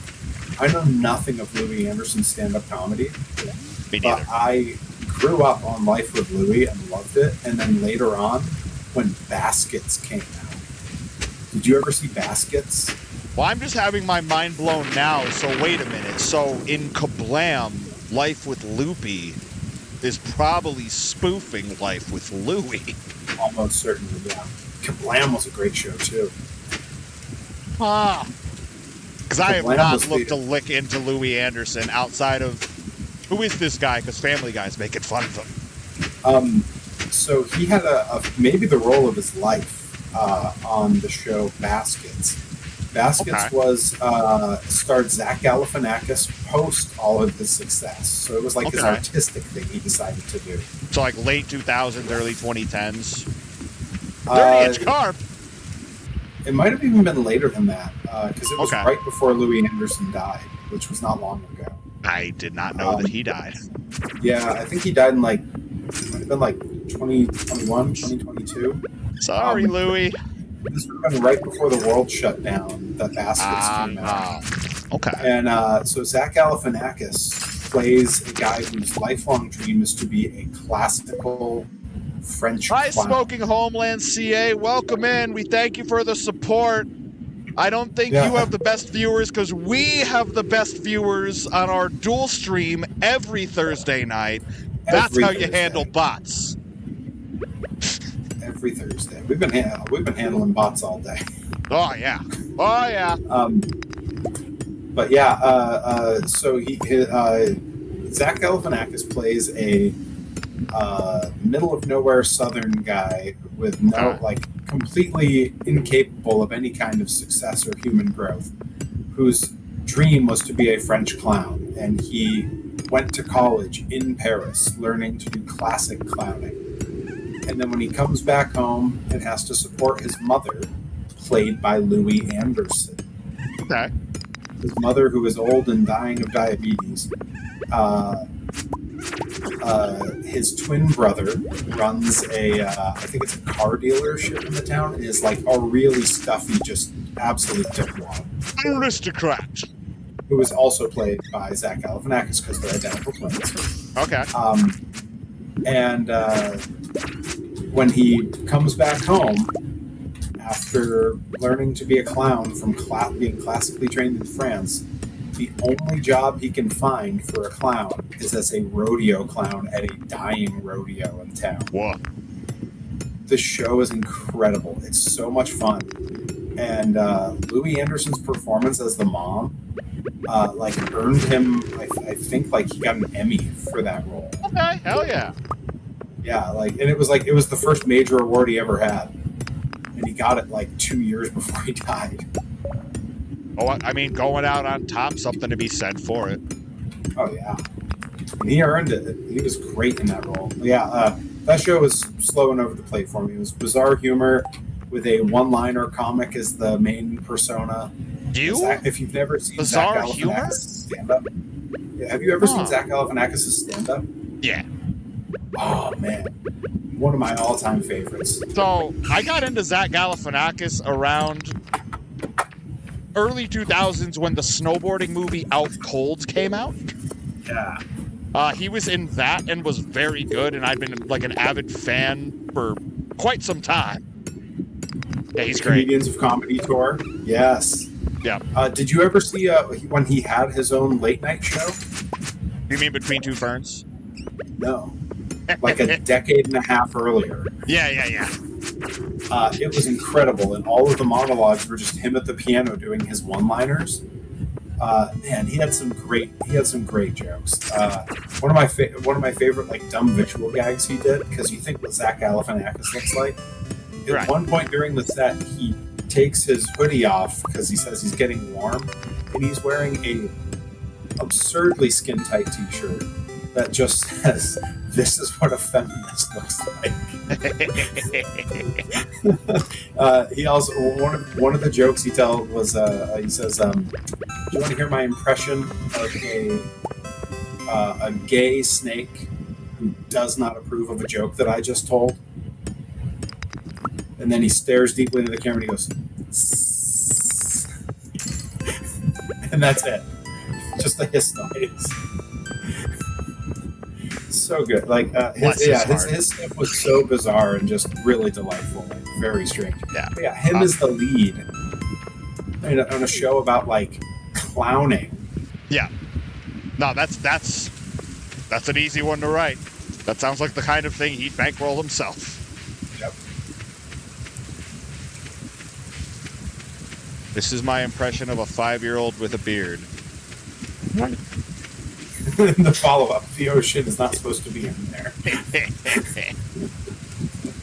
Yeah, no, Zach Galifianakis' stand-up was so much fun because he sort of split the difference between like an emo Phillips who's so in character. Yes. And I mean, Stephen Wright is obviously also in character when he's on. Not Alex Wright's dad. No, not Das Fatherkind, Das Vaderkind. Ah. He's Wonder Vader. Anyways, we're not doing the dance. Obviously Stephen Wright's in character on stage, but more his writing style, where it's not pun based; it's all absurdist. And that, to me, that's sort of what the Zach Galifianakis stand-up is. Absurd. Yeah, it's very absurdist style of humor, but he's definitely in a bit of a character the whole time, like Emo Phillips. It's just a different type. Yeah, fair. I haven't revisited his stuff in a while, but after we watched Out Cold, me and my friends went looking for his DVDs or whatever was available at the local West Coast Video for a bit, and every now and then they'd have one. But they were able to request from neighboring stores. So I was like, if you could ever get some of like Zach Live or any of that, please and thanks. And we got like maybe 2 tapes over the course of the time we were friends. Yeah, let me, if you don't have access to that stuff now and you're trying to refresh on it, let me double check. I have a hard drive from when I was doing stand-up where I downloaded every stand-up special I could get a hold of. Yeah, if you've got 2000s era Zach Galifianakis, I would be down for that. Yeah, at bare minimum I have, because he didn't have a lot of like full-length specials. I think he had one that was on Netflix at the time. I remember one of the tapes we got might have just been like a spliced together best of him doing stand-up or something like that. There is one that he had that was his it was his Comedy Central Presents. Yeah. So it was, just a 20-minute, because it was a half-hour show where they would do the commercials. And that's really good. Yeah. Oh, man. Let's see. My girlfriend at the mall, she was folding sweaters and was putting slinkies on the escalator. I do remember that. I remember this. I replaced my car headlights with strobe lights, so when I drive everything is still. I like to light cinnamon roll incense so my roommates wake up with false hopes. Put fake brick wallpaper over real brick just so I can say, look, it even feels like real brick. These sound like Stephen Wright more than maybe it's just the way I'm reading them. Somebody is very Wright coded. Yeah, Stephen Wright, he always talks so depressed, and he says, my most recent suicide attempt, I jumped off of a 4-story building, and I accidentally did 3 perfect backflips and landed on my feet. Those were Stephen Wright, okay. He says, he accidentally did 3 perfect backflips, landed on my feet. Only people who saw it were 2 baby kittens, and one turned to the other and said, see, that's how you do that.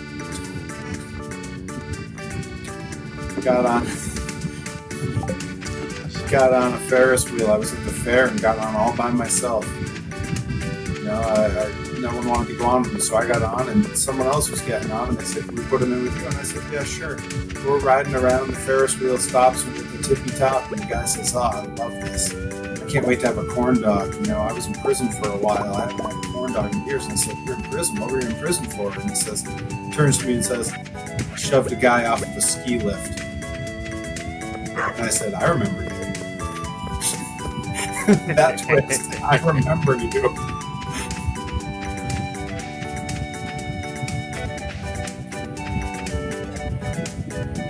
Okay. It's like they're taking up space in my sprinkler section. It's great that people named Stephen Wright are just always funny. I love that. They're just born funny. I mean, I don't mean that as a slight. I mean, they're born funny, not that they're born funny. Oh, I get it. You're talking about birth defects. This is how I go Or are out, you explicitly not talking about that? Yeah, no birth defects. There's no way for me to know. There's no way. I love that when they parodied Stephen Wright on The Simpsons, they just showed him on stage and he says, "Finally finished reading the dictionary. It turned out the C word."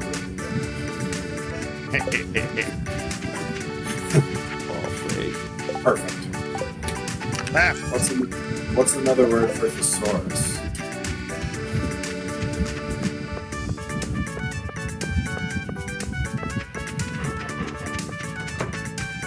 Let's see. James is doing very well. Oh, yeah? Oh, gotta be fully grown. Fully grown brown chicken. James Brown Chicken. He's the godfather of soul. Yes. I need clay. That's what I need. Not for dreidels, mind you. Could be. I mean, if I have leftover clay, then I could, I guess. I gotta get the crafting recipe. Is there a crafting recipe for a dreidel? I mean, like, you wouldn't think so. You just make them out of clay. But I suppose it's how you...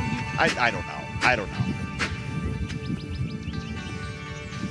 I need one more clay before I can even start thinking about this. I'm putting the cart before the horse, Perry. It's a mess. We have a horse? Well, eventually we'll have a horse. But the animal horse? shop is closed for the day, so I can't even get a second chicken. Never mind the horse. If we get a horse, you have to name it. Now, bear with me, because your first instinct is going to be to hate this, but that's because you haven't thought it through. All right. Name him Hogan. He's Horace Hogan. Get it? It's the other one, guys. Horace Hogan. Come on. God. We're just reaching, aren't we? Horace Hogan.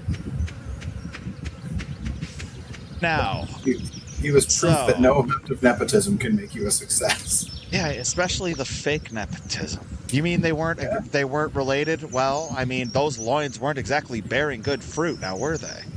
I mean, it worked pretty well for, what was the fake Von Erich? The first fake Von Erich? Was it Waldo? Cecil? Oh, there's a Waldo Von Erich, I promise you. That's not the one. There was one they tried to introduce that was like their cousin. Yeah, and then they had was that Michael? I think that was actually one of the brothers. I think that was a real one. I'm trying to think of the later, less talked about ones. Yeah. I mean, and then there was Lacey. Because it was like Carrie, Kevin, and David are like the primaries that you think of. Yeah, and then there were like two brothers that did wrestle that were not good. There was like a Michael, a Chris, a Waldo, and a Marshall.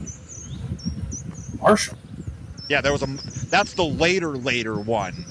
That's in like the Von Erich thing now. There's a Marshall Von Erich. Oh, is that one of the kids now? Yeah. I think it's like one of Kevin's kids. Maybe the other one's Waldo. I think Waldo is that one, because I can't think of another one beyond Chris or Michael. I think we found Waldo.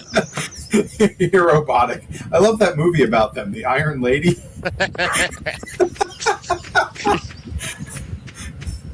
Yeah, it's that movie about them. It's called The Brothers in the Iron Mask.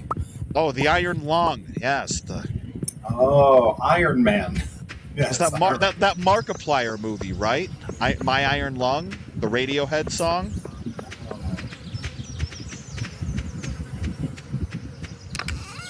All right, what am I gonna put away? Iron Lady. Which is funny because at Rebel Spirit the other day, it's not the same thing, but Lauren St. James is now going by the Titanium Woman, so it's not far off. Man, why does no one in this industry want to make any goddamn money? I mean, she can. What she needs is to have at her merch table a titanium lady. You put the ball on the tee already. Now hit it out of the park. Only one person I know that's making figures for indie wrestlers. I mean, that's not true. There's a few now, but only one person I know. Yeah, only one of them deserves traffic, and that's Perry Von Vicious. God, I hate traffic. I mean, Michael Douglas was just fine in that movie. You know? He brought home awards for it. Is Michael Douglas the one who claimed to get throat cancer from eating pussy? I think that was someone else. Was he the one who was married to Catherine Zeta-Jones? Robotic will help me out. Is that Michael who I'm talking Douglas. About? It is him. Yes. Okay. It is. Yeah. Okay. Yeah. Yeah. He claimed that his throat cancer was from eating pussy, which good for him. Is his way of saying that Catherine Zeta-Jones is carcinogenic, I guess. I mean, you saw her in Ocean's 12. Why wouldn't she be? I mean, no, you didn't see her in Ocean's 12. I know, Harry. I know. Smoking. She is. I know. Like she's Cameron Diaz in The Mask. She's smoking. Nick Beans Perry. Hey, look, I mean, I'm not making this up. Oh, look, it's the rest of us being, saying it, and Perry, nodding and smiling, encouraging us, and I'm reporting back. He's being a good friend. I like that I am so vanilla babyface white meat that my mentioning of like publicly well-known thing about a celebrity, Perry, because it includes the phrase "eating pussy," is enough that Nickabeans, who is not a monocle pops out, "Oh my heavens" kind of person. All right, listen, first of all, you're assuming some things about Nickabean. She might have a Twitch watching monocle for all we know. Like reading glasses. I mean, I'm not here to judge one's vision, especially monocular vision. Yes. Yeah, you're robotic. I nearly dropped my opera glasses. You got to sit closer to your monitor, pal. Yeah, that's real good for you. All the optometrists worth their salt say lean into the monitor. Hero Robotics coming from is not at that tier 1 subscription. He's at the half a tier subscription where he has to watch from the balcony. You can't do that on the balcony, buddy. Yeah, I know. Hearing that coming from my face is very strange. That's what I'm saying. Is like Randy says it's too windy. Yeah, Randy says it's too windy. And that's what I'm saying. I'm so like white meat baby face, not offensive, like barely swears that hearing that stuff from me is like jarring to people. It just means that y'all haven't gotten them worked up enough. Yeah, when I get real mad, I talk about eating pussy. What? The filter starts to come down, folks. You can take that to the bank. That's all I'm going to say. Walk down the right alley of Sin City, and you can find just about anything. You find Perry Von Vicious swearing up a storm. Yep. It's great. Get him worked up about something. Or God forbid there's a match that's bad enough for Perry to break the family-friendly filter, the triple F. You got to hit him with the triple F. But I mean, you've been in matches with me where in front of audiences I've just started swearing. Oh, it's great. It's great. Folks, if wrestling promotions could retroactively charge their viewers more, that's one of the moments that I would do it for. You all owe us $10 more because we couldn't have possibly expected this. Folks, the show just got more expensive. Perry is pissed. You know what's awful? You know what's awful, and like also what a great problem to have? Being on commentary when you see something like that. And you can't comment on that. You have to be laughing in your head while calling the match with a straight face. Yes, pass the hat around. Exactly. Pass the Blitzkrieg bucket hat around. Or... Folks, look, we're a long way from my big goal, but if we beat it tonight, not only you say beat it, you said the magic phrase. If we beat it tonight, not only will I said beat it, but I'm also going to say eat it. Not only will I also eat it, a Twinkie Wiener sandwich on Monday, but I promise I will swear at my opponent this weekend at Blitzkrieg Pro. Oh, bless. I will give Angelo Carter a piece of my mind. God, I can't wait for that. It's going to be great.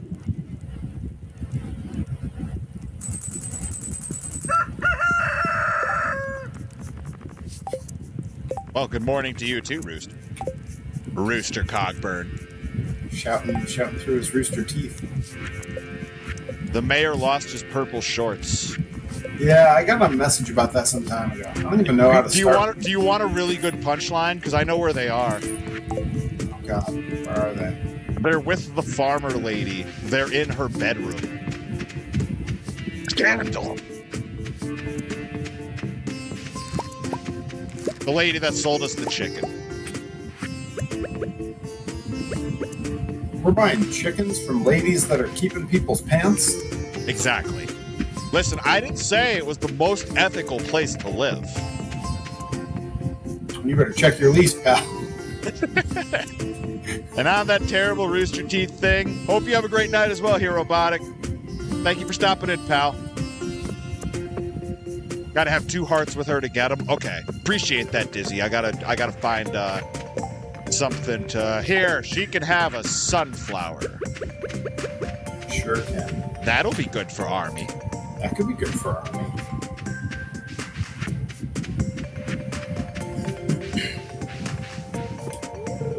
All right, 9 a.m. for that.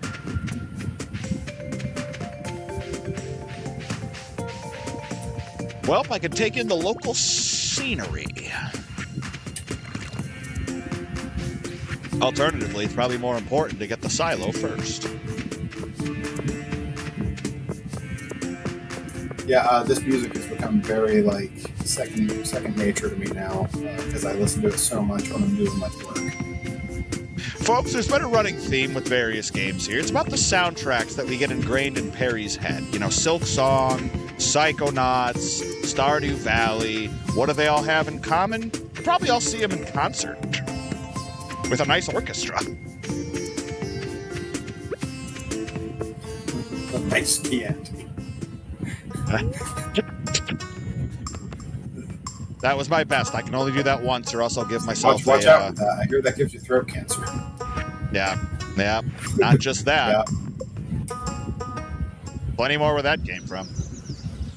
Good heavens. Walk down the right alley in Sin City, and you can find just about anything. Which game is that? That's a video game. It's from the movie Sin City. Okay. Which is about a place called, you guessed it, Sin City. It's about a place called Cincinnati. Cincinnati. They don't like being called Sin City. Vegas gives them a funny Cincinnati face. Neidhart. Man. God. I was originally from the great Canada, And they relocated to Cincinnati, Ohio. And here's the song, Come Back to Texas. There's nothing wrong with Ohio, except the snow and the rain. There's actually a lot wrong with Ohio, but anyways. See the Rock and Roll Hall of Fame. Okay, we got the silo. So that's going to build next to the coop. Silo LaBeouf. That's the silo where we keep our beef. Yes. Yeah. LaBeouf. It's French for the beef. Oh, yes. Spanish for Pepe la Bush. Pepe la Bush. Ferme la bouche. Pepe la Bush. Okay. I need to go give the farmer woman a sunflower. Did I ever tell you about how I got suspended for the first time in middle school? Were you wearing suspenders? That's what we're talking about. That's what they're there for, to suspend. Exactly. No, because we're talking about like Ferme la Bouche and all these things, like the kind of things that like the first time I ever heard that phrase was my French teacher yelling it at me. I love that. I got in trouble for talking too much in French class, and in detention, they had a rule: if you got kicked out of detention, you'd be, "Hey, Day Without Darkness, welcome in." Larry's telling us about getting kicked out of detention. Yeah, if you got kicked out of detention, the next day you would be suspended. And so I had office detention for talking in French class. And the guy who was running detention that day was the science teacher who liked me and was cool with all the kids. So he started walking around and kind of goofing off, and he was doing the whole what are you in for? And doing that with everybody. When he got to me, I said, I was talking too much in French class, and he's riffing on what everyone did. And he goes, French class. When I was a kid, me and my friends used to just sit in the back of the room, and every once in a while we'd shout out "wee wee," and we never got in trouble. How'd you get in trouble? And I said, you and your friends went wee wee in the back of your French class, and he kicked me out of suspension. I was riffing back with him. He kicked me out, and I got suspended the next day. Never forget. And then you went wee wee all the way home. I don't remember what I did that afternoon, but I certainly didn't hang out in detention. I get kicked out. Very good, very good. Very done. Psych. What do we get? Hey! Teachers, leave them kids alone. Wheat, can I replant? No, but I can put it in the mill for a widely cultivated grain. Dizzy Hellfire says, I got suspended in elementary school. So did I, a lot. I was a little shit when I was little. Wearing suspenders. You suspended all the time. And that was before I learned to get my language in check. Now when I talk about Michael Douglas, I get in trouble, and Nick Beans has to reel me in. The voice of reason, everybody. That's what they call her. Yeah. Ferme la Bouche. Ferme la Bouche. Ferme la Bouche.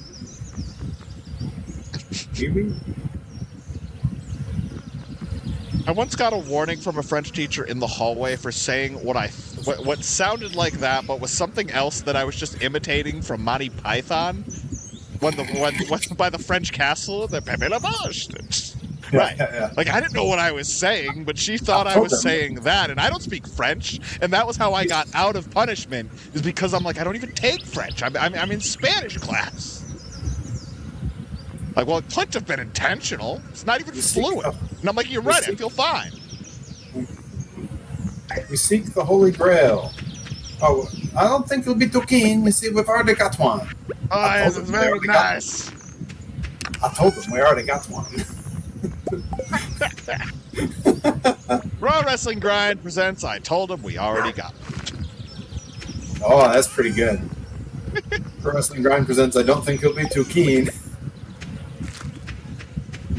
Raw Wrestling Grind presents Go Away or We Will Taunt You a Second Time.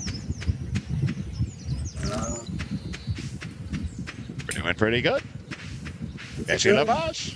there? I had no idea. It all just sounded, ain't my thing. Oh, wait, Reed H. Cooper got expelled 3 times, elementary, junior high, and high school. Get on my level. That's a bingo. I mean, Did they arrive at your house with a big cardboard check? Because I heard that's what happens. I don't recall if I was suspended in high school at all. I was suspended in middle school a bunch of times. I was suspended in elementary school a bunch toward the end. But never expelled. I think our public school system had so few kids that they couldn't really. I think if they expelled to keep anyone, the class they sizes up. funding. Yeah, well, considering my graduating class was 82 kids, like you split that across, we had like 7 elementary schools, like, and I'm not kidding. There was like 7 elementary schools in my town, and then. I mean, I guess it made sense because there were 2 high schools. There was the high school with 82 graduating class, and then there was the tech school that like half of the elementary school kids went to. Right. So yeah, still averages out to like some 20-something kids a class. But like I think they were right at that edge where like if they lost any kids, either a school would have to shut down or they would just lose funding. Yeah. Unincorporated territory. What's crazy is the population in that town is way bigger now, but it's all dinks, double income, no kids. Yeah. And that's result, the life. Tell me about it. And as a result, like there's like 2 elementary schools operating in Greenfield now. Ah. From 7. And like they're hemorrhaging money. Like they can't spend it fast enough because they have all this funding but no students. So like my high school got renovated right before the world shut down. Mm-hmm. And I was trying to, while we were stuck at home while the world was shut down, I was trying to explain something about my high school to my wife who had never seen that school. So I quickly Googled it because like, oh, let me just pull up a picture. There's going to be pictures everywhere. And I was like, why is it showing me the wrong school? I typed in the town and the state. What the hell? And then I went to Google Maps and looked at the like Google Earth view, and I was like, what did they do to my school? It was unrecognizable. Like a crystal palace from an asbestos cube that I used to be in. It's a great parallel. Dizzy Hellfire says, my elementary school was French immersion, but they also hated anyone but neurotypicals. I mean, that was we're similar. We're similar in age. Yeah, I was gonna say that was kind of every school at some point in time. These dang kids are making our jobs harder. Why can't y'all just think the same? Okay, so hang on. I'm looking at the chat. Dizzy Hellfire got auto-modded, and I'm going to let it through because they're wrong. It says, held a message for a reason. I've never seen them give a reason before. The reason is misogyny. And the highlighted phrase is that Dizzy used the term crazy lady. You know, when I think of some of the stuff that gets by in these chats, and then I see some of the stuff they're willing to mod out, I don't understand how any of it happens. Can't be talking about crazy ladies. But let anything else go. I don't like the term lady. You have to say woman. Or something else. Lay, lady, lay. Lay, lady, lay. Lay, lady, lay. Good point. Alright, we donated wood. Now, am I supposed to be throwing wood into that thing? You're doing fine, Perry. Don't you worry about a thing. Okay, good. I'm just stowing stuff away in my trunk. Yeah, stow any fish that you've got, as long as you keep like one of each type, if you can, when you can think of it. Because I'm making another pass to the old community center now. But I'll check yours before I go. I was going to say, I think I only have 2 fish stowed away in here. Okay. I think you took a bunch of the others before, right? Okay. I'll give it a look-see. A lookarino. A looky-loo. Yep. Don't wanna be a monkey wench. Oh, Da-da-da-da-da-da. One more indecent accident. JT is telling you just to fish and look pretty. That's what I do. You know, that was once a wrestling name when I wrestled under a hood. It was El Guapo Pescado, the pretty fish. That's good. It's a real thing. It was one of Kevin's shows. Oh, that sounds right. I never worked for a Kevin show. Get ready to live. Ugh. You want to see paid audiences? 35 of them right there on the bleachers. Hard cam, don't worry about it. They ain't taping this. It's no pressure. Don't you worry, folks. All right, we got earth crystals. We got spice berries. Wenchy woman. Ooh, wenchy woman. Think you can win a debate with that?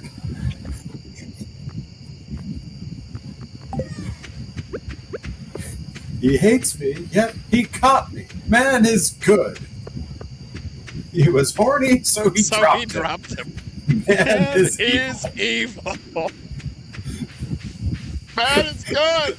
Man is good. Oh, I passed out again. I wasn't paying attention. I was too busy quoting Community. I was right outside the door. Now testify.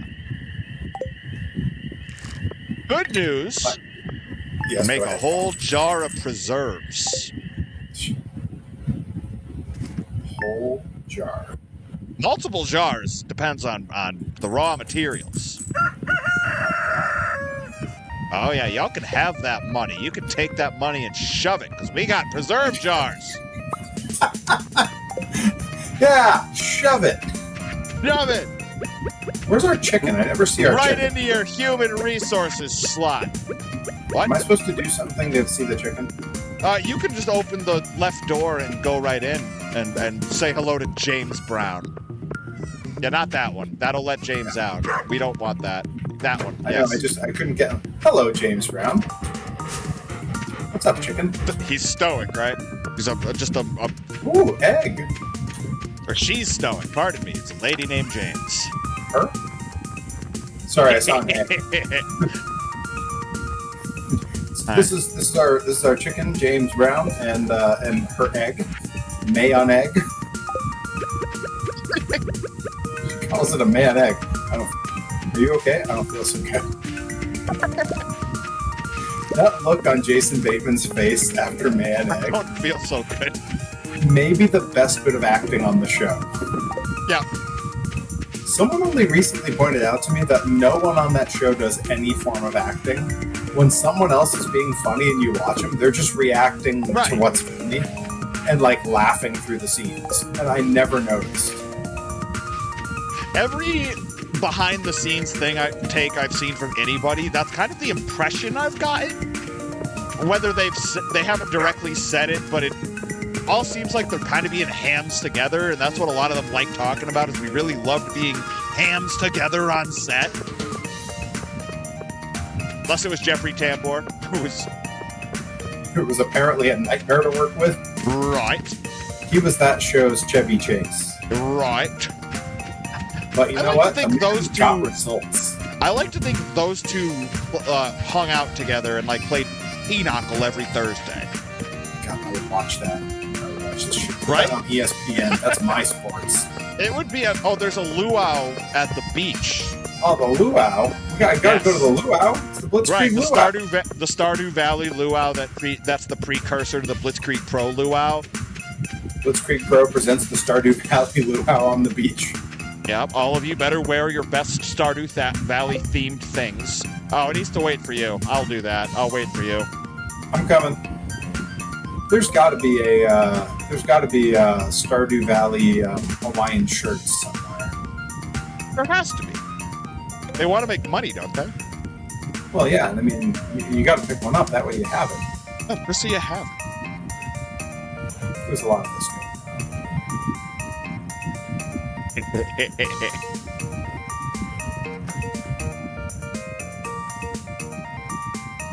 Whitney Hellfire, gonna need you to drop that in the Discord at your earliest convenience, please and thank you. Yeah, there he is. Whoa, it is a luau. Putting the wow in luau, don't you say? I don't know which one of these people I have to take out first, but I am winning the mother of all scramble.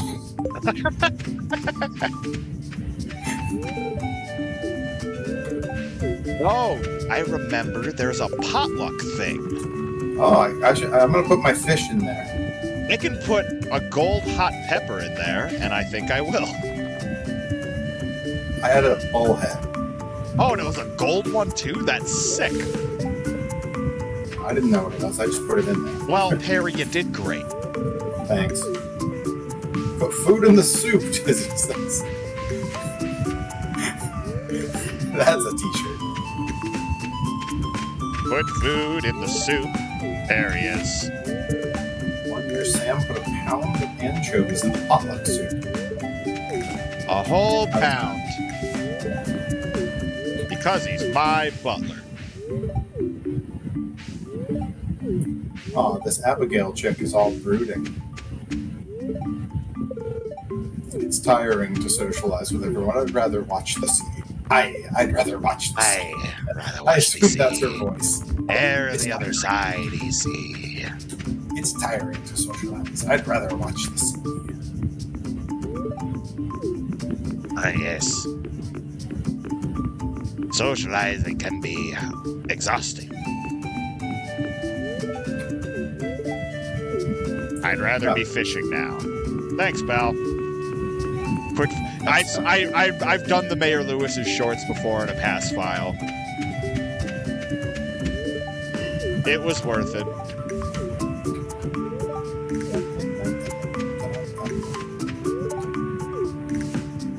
Look at this guy. Old Linus looking after the roast. What a mensch.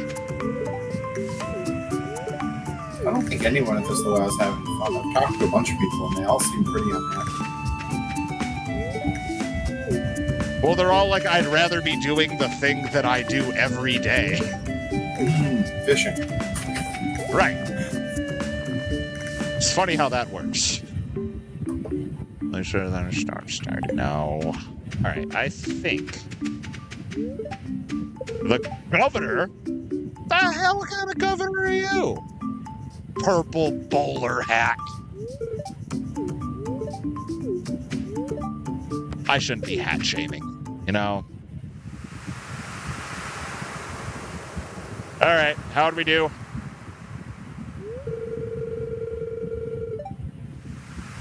Ceremony. We sure did. My goodness. Harry put in a gold fish, and I put in a gold pepper. High quality ingredients. Maybe that's not a bowler. Not quite a fedora, though.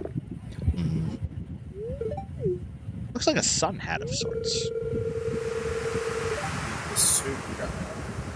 It's an average. He didn't throw up. Go wrong. We'll have to try next year, and when we get the purple rarities. We keep leveling up. We'll get there one day. Oh.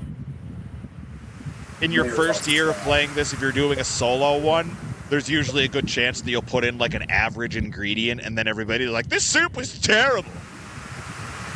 But that's the beauty of co-op streams. Yeah, we're crushing them.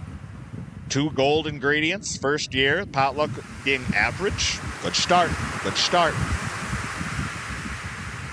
Yeah, says the luau was a success.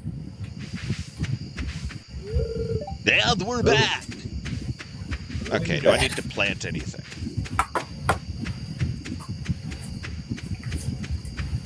Okay, and the preserves jar is still going. Anything else?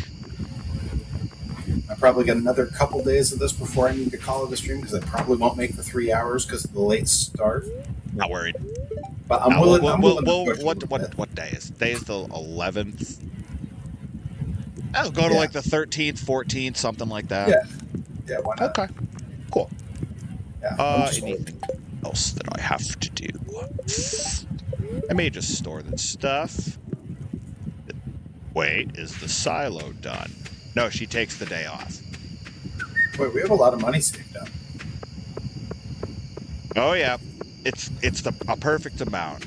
So we can build rather regularly. I gotta see about upgrade costs, and also, how much wood do we have? Not a lot. Okay, we got money. We need raw materials for future upgrades. Okay. Duly noted. I'm putting that away. I'm putting that away. That can go. That can go. Don't you stay out here until you pass out again. Yeah. You gotta get some sleep. I think. Oh. Can I afford wood, stone, earth crystal, copper bar?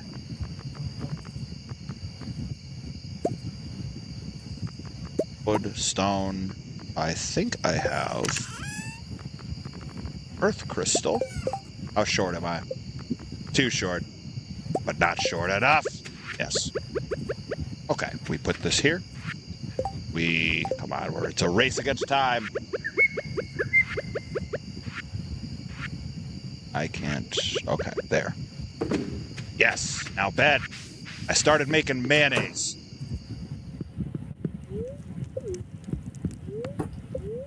And tomorrow, beautiful sunny day. Okay, we made it.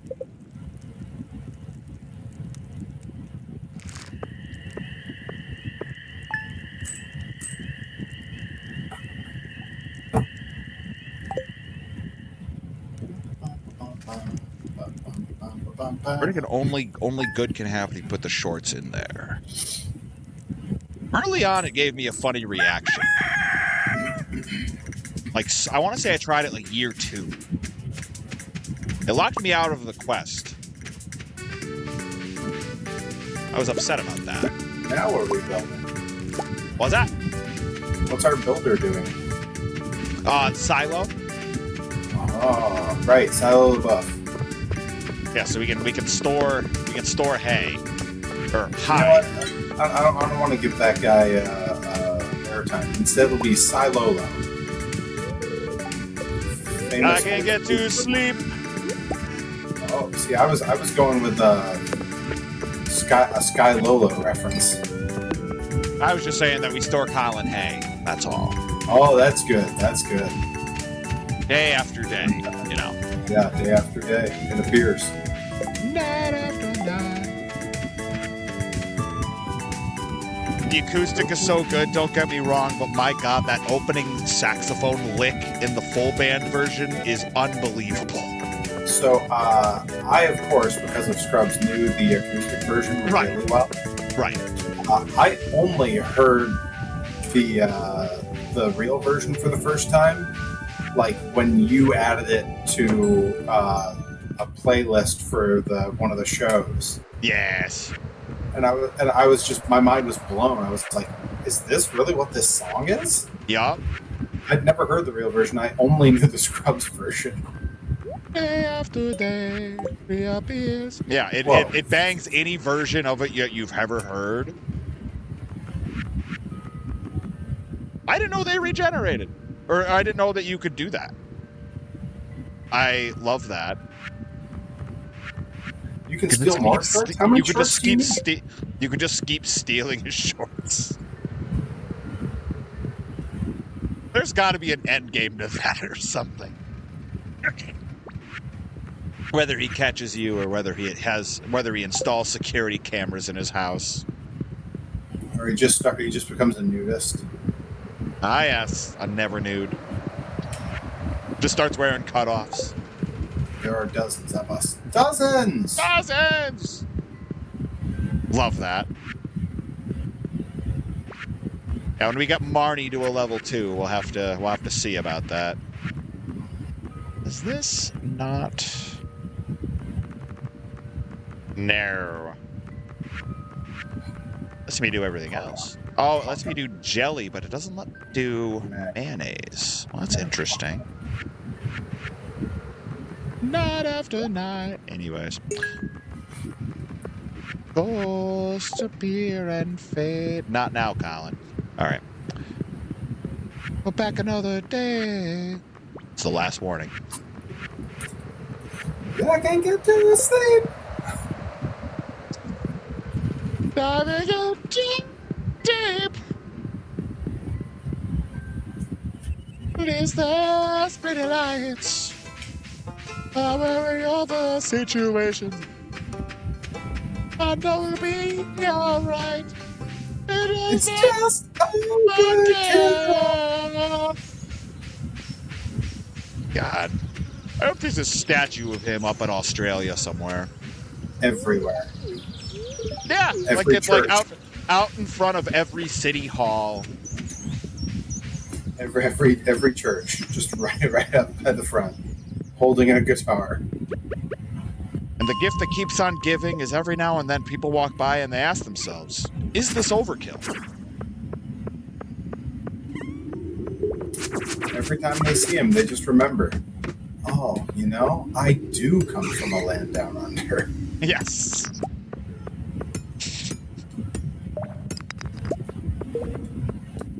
Look at it be done. Yeah. I met a strange man. Come to take me away. Why do they follow me? It's not the future that I can see. It's just my fantasy. Yeah. So good. My high school wrestling coach had a brother that owned the local wrestling club for like off-season practice. Now, he got a bit more zany with the various things that he would pick for warm-up things and stuff. They were usually like compilations. And that was where I first heard Who Can It Be Now by Men at Work, which was the first Men at Work song that I ever heard, which is weird. It shouldn't be that way. It should be Down Under, or probably Down Under, honestly. Yeah, Down Under was the first one for me, and then Overkill because of Scrubs. Yeah. And Yeah, Who Can It Be Now was my first. So in honor of that, yeah!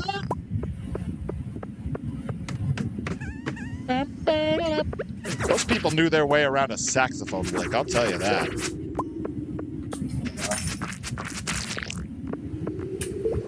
They know what they're doing.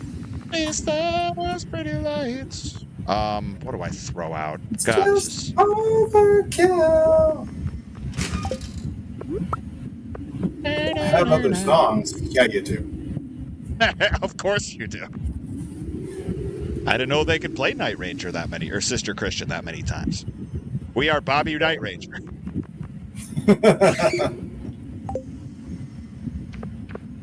Taylor Dark says, I feel like I'm in middle school again with Men at Work.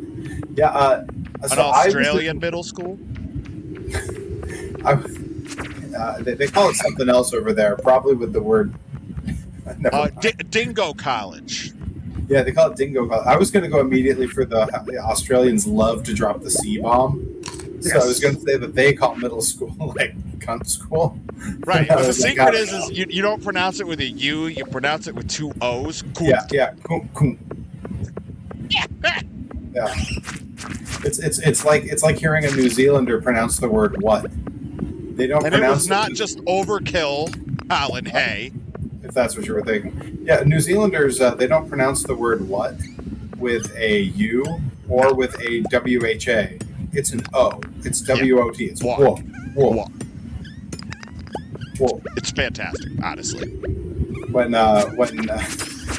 Jermaine from Flight of the Conchords accidentally gets thrown into prison, and Britt and their friend Dave go looking for him, and they go into the police station on the show. They're like, we're trying to find a friend. We think he maybe did. They're like, maybe did what? No, he maybe did. Oh yeah, maybe he did, maybe he didn't. But what is it that he maybe did? No. Have you seen our friend in here? And then the woman who's running the place goes, oh, is he the guy who's all like, whoa, whoa, whoa, whoa? And they're like, yeah, that's him. Izzy Hellfire, do not mistake New Zealand for Australia. Big trouble if you do. Yeah, New Zealand is Australia if Australia didn't have racism or horrible animals trying to kill you at every turn. There's a couple others where local pride comes into the way like that. Don't say Nevada, say Nevada. Yep. Don't say Oregon, say Oregon. Oregon. Yep. A lot of people will say the Oregon Trail. Ah, yes, I believe. I've heard of this. Tundra boots, yes. I've heard of this. Yes, Pacific Northwest juggling. I've heard of this. Yes. All right, get out of here, you. To the garbage. All right, now are these boots better than mine? One defense, one immunity. Those boots are made for walking. Christopher Boom, Walken. boom, boom. God. What a masterclass of an actor. What was the music You mean video? Suicide Kings? No, what's the music video where he's just dancing in the hotel lobby? Christopher Walken? It's Weapon of Choice by oh god. That's gonna drive me nuts. Someone in the chat will tell me. It's Weapon of Choice by crap. Chat's got me. Chat's in the bathroom. Mama!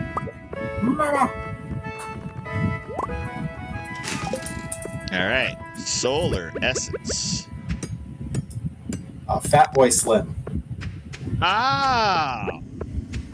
Yeah, there's It's a band I an haven't incredible thought music about. video that's just Christopher Walken in a suit dancing in a hotel lobby the whole video, and like eventually he's flying around on wires and shit, and it has nothing to do with the song in any way. I think I know one Fatboy Slim song. I think it's that one hit, what, Rockefeller Skunk? Yeah. Right That about was now. yeah, and I think you would know Weapon of Choice if you heard it because it was also a really big hit, I don't deny it. mostly because of the music video. I mean, Christopher Walken, he does no wrong. Hey, I mean, if I could have a music video that was just Christopher Walken dancing, I'd do it. How do we get him to be the Pro Wrestling Grind general manager? Pro Wrestling Grind presents Fatboy Slim's Weapon of Choice. Say, Pro Wrestling Grind presents Suicide Kings. It's a great Christopher Walken film. I'd also go with Seven Psychopaths. Great. It just jumped to a cutscene of the homeless guy going through someone's trash, and he's getting caught by the angry old guy in the wheelchair. Yeah, you walked into the city. Yeah. Poor guy. Full Linus. Yeah, Reed H. Cooper says, yeah, he can do, for him to be the GM, just wait for him to be on Cameo. It's true. It's actually true. All right, so if we hit up CPA on Cameo, we can get him to be the Grind general manager. Is CPA on Cameo? He just started a Cameo. Coming soon, folks, the Perry Von Vicious Cameo. I don't think I could make that work. That is not folks, this is not a binding announcement, mind you. The issue to me is like the whole concept of Cameo is you basically just agree to say whatever they want you to say. And I have like hard lines, and I would need context about things. I'm sure you'll be fine. No one would buy any of my cameos anyway, so what's the matter? Listen, all of the monster truck drivers that you know that love you would be like, could we get a good luck, Perry? And you'd be like, good luck, Perry. Good luck. Another sword. Thank you, Peter. Go ahead, try it on.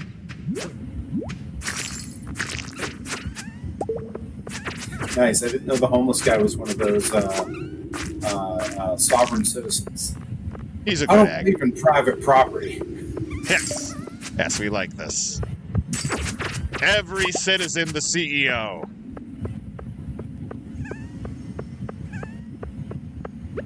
Sorry, my Disco Elysium is coming out. Anyways. Alright, we're in the mine. It's almost midnight. How many I'm still out here because he's going through people's trash and getting in trouble, and I have to watch this whole thing. I don't like this storyline. It's mean. He has a redemption arc. You get to be his best friend, help the guy out.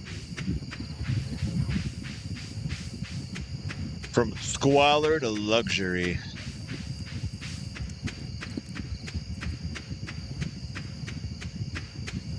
Oh, well, now he's just being given food by the guy who runs the saloon, so he's good. Oh god, I have to get home right away. It's 12:30 a.m. Do you know where your Perry Von Vicious is? He's sprinting back to the property. I assume he's doing figure eights on the local dirt track. He'll make it back. A cutscene got him stuck just for no reason. Was cut off in the past by a cutscene. Thank you and good night. Crypto says Midnight Stardew. Yes! The stream is going late. That's true. Yes. It's I agreed fine. to make it to like the 13th, and this is... Time is a man-made construct. Is it? I don't know if that's true. No. Time doesn't govern you, you govern time. I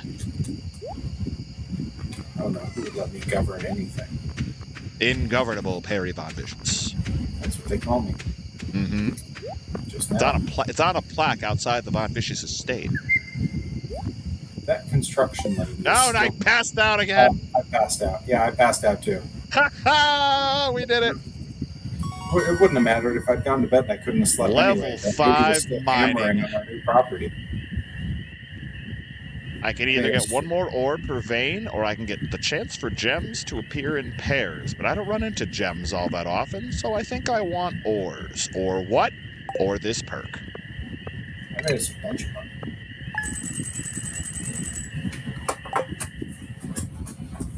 That fishing rod was a good investment. Right. Yeah, what level of fishing are you at now? Oh, I don't know.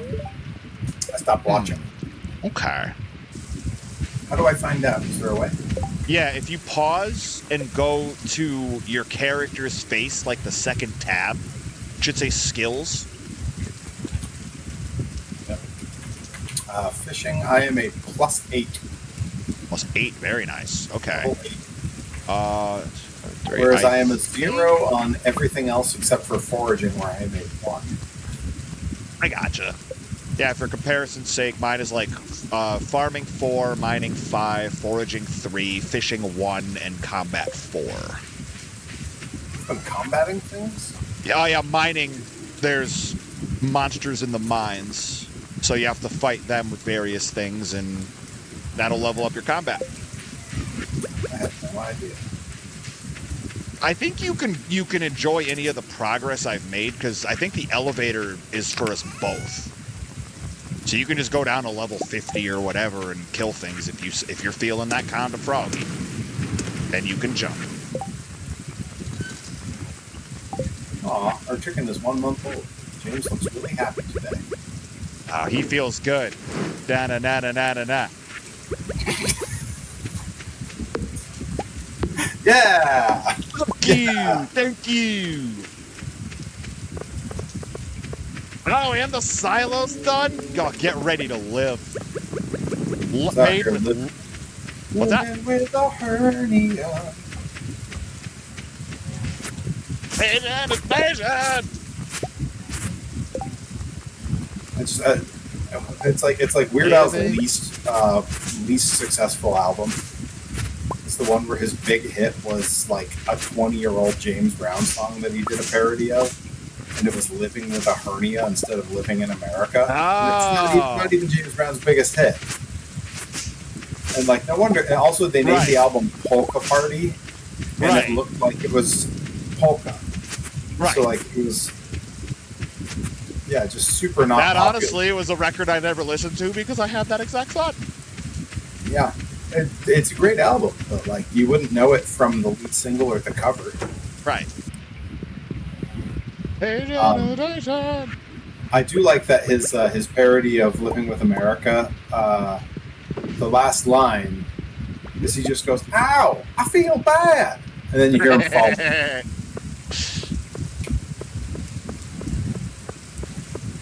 That was the first James Brown song. The first James Brown I ever heard was "I Feel Good." I didn't hear "Living in America" until I saw, you guessed it, Rocky IV. I was going to say "Living in America." It's all Rocky IV first. I didn't see "Living in America" till way later. But bless that movie. That song is also in Trading Places.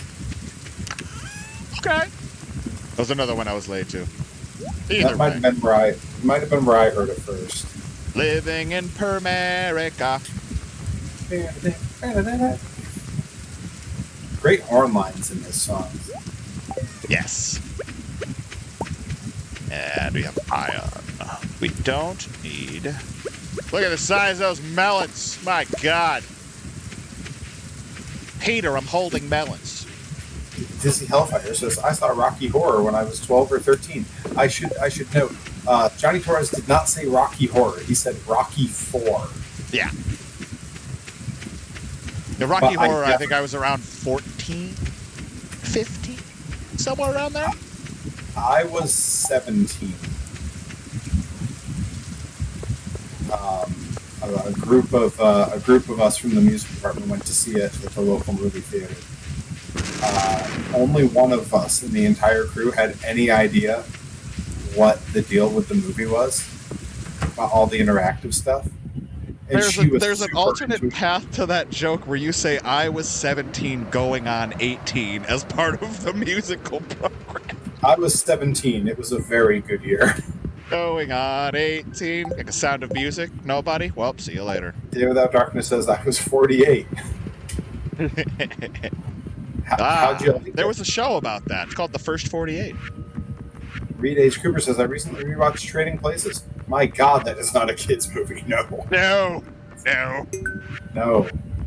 But I was sick a lot when I was a little kid, and because I would have terrible fevers and like hallucinate and then not remember anything, my dad would let me stay up and watch anything on TV with him because I wouldn't remember it. So I saw a bunch of like Eddie Murphy movies and stuff when I was little because I was just super sick. Good. That's the way through. That's the loophole. Note to all the kids watching at home, if you're going to be trying to figure out a loophole to get yourself to watch some Eddie Murphy movies, the classic Eddie Murphy, then that's one way.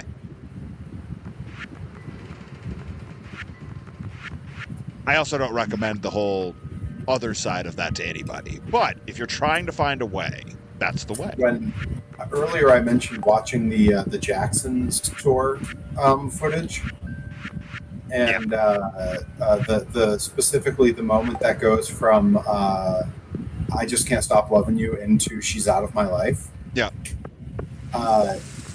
And when that was happening, all I could think of in the opening and the closing of She's Out of My Life was the Eddie Murphy bit from his big hit album where he's talking about Michael Jackson on stage, and he says, Michael Jackson, the women just fall for him because he's so sensitive.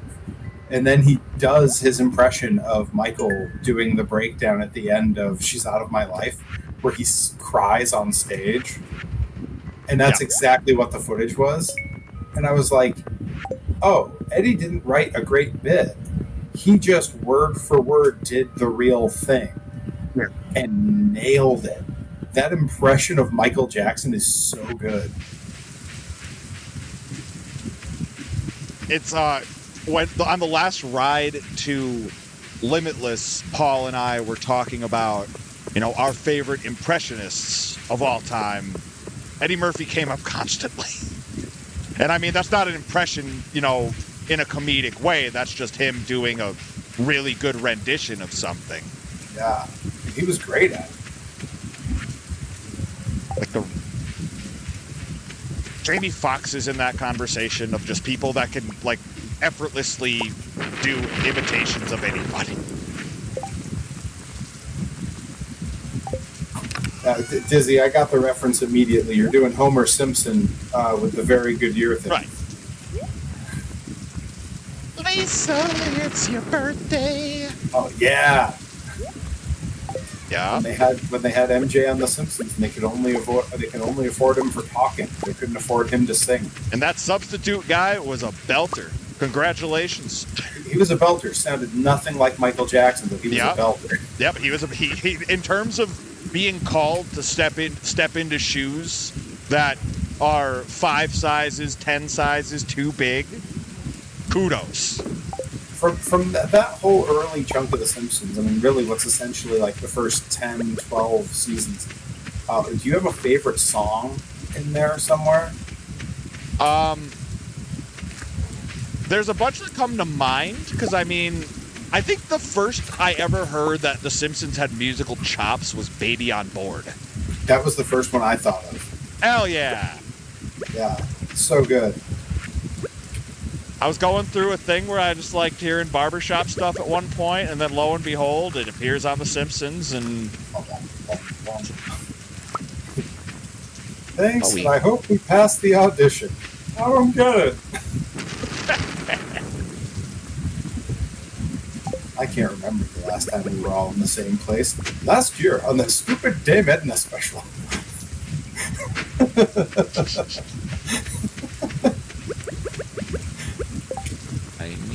Oh. Seeds. Okay, you go there. We're planting coffee, Perry. Excellent. I finished my coffee. So we're planting more just for you. Good. Good, because I finished mine. You sure did. It's all come together, folks. Hey, that's the name of this. Okay, here's that, and here's that. I believe it was number 8, wasn't it? Number 8. Number 8.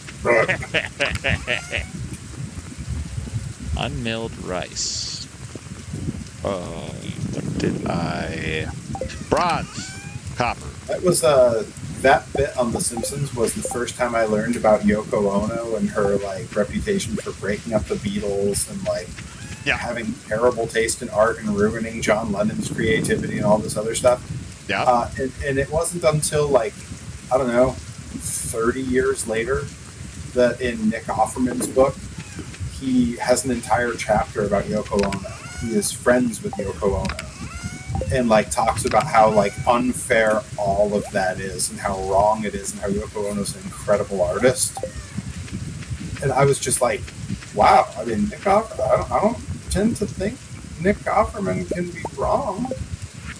Right? Like, he tends to be right. He may be wrong.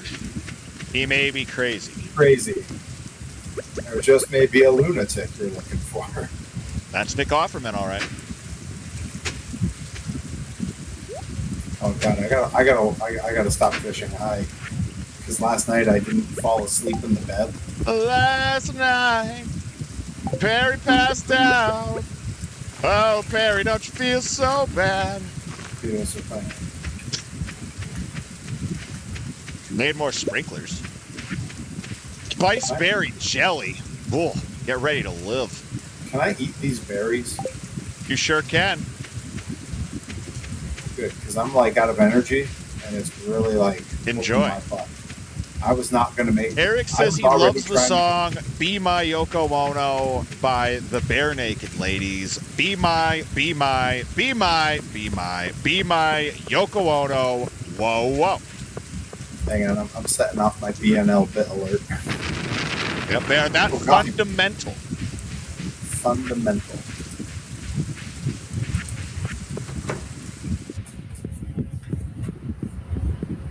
Triple platinum. Jeff, you're obviously in a bad place. Pierce is our friend, and the Bare Naked Ladies are triple platinum. Are you? Are you?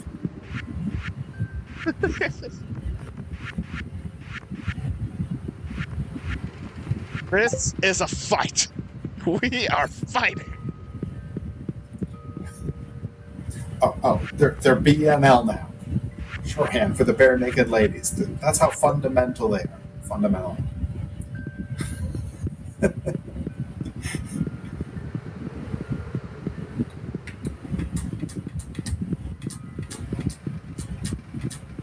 Hey, Yoko, hit a... That's my best Yoko Ono. And Yoko sings...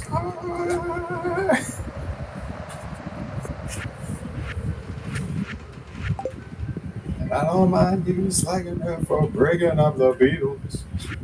Don't blame it on Yoki. Don't blame it on Yoki. Pro Wrestling Grind presents Don't Blame It on Yoki. If I was John and you were Yoko, I would gladly give up musical genius. Yes. Just to have you as my very own personal Venus. Pro Wrestling Grind presents Personal Venus. Right. Dizzy Hellfire, fun fact. Do you know where John Lennon signed the document that ended the Beatles officially? Do you know this, Johnny Torres? I want to see if anyone in the chat knows where John Lennon was when he signed the document that officially ended the Beatles. Because it is not where anyone else would assume. See, Dizzy says, New York? No. He was staying at the Polynesian Resort in Disney World. All comes full circle, folks. My favorite of the hotels in Disney World. And there is specifically a conference room there, a very small one, that is where he met with his attorney. And that was where he was handed the papers, and he signed the paperwork that ended the Beatles. So don't blame it on Yoki. I've stayed at a bunch of Disney hotels, but they're all the cheap ones, except when I was young. When I was young, and it was on my dad to pay for it. Right. And also when everything was considerably more affordable. Yes. But I've never stayed at the Polynesian. That's if you get the chance and you want a good laugh, go look up what the Polynesian costs per night. Weeds have done damage to my farm. I think this will be our last day. Yeah. No, that's what we're at the 14th. That's a perfect time. So yeah, we'll get through this one and call it. Why is it saying that the growing weeds have done damage to the farm when we only have a select few spots that are occupied? I let the weeds go crazy down in my area, and I can't even get to the pond anymore. Should I be doing something about this? You can chop away at them. Sickle, axe, hoe, pickaxe for stones. What's that? Sickle, axe, hoe? What's that? You call me a sickle, axe, hoe? Oh, not in this economy, no. Good heavens.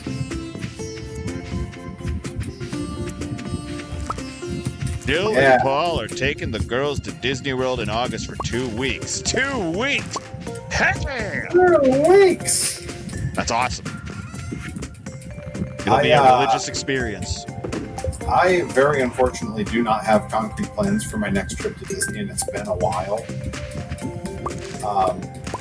There's a distinct chance I end up going sometime around October when our wedding anniversary is, because we're married in Disneyland, and this year is our 15-year anniversary, so it feels like we should do something. Yeah. As we should. We're mostly no better time to rack up that credit card debt for a nice Polynesian stay. Yeah, I don't think we're going to be staying at the Polynesian. What do you Although mean?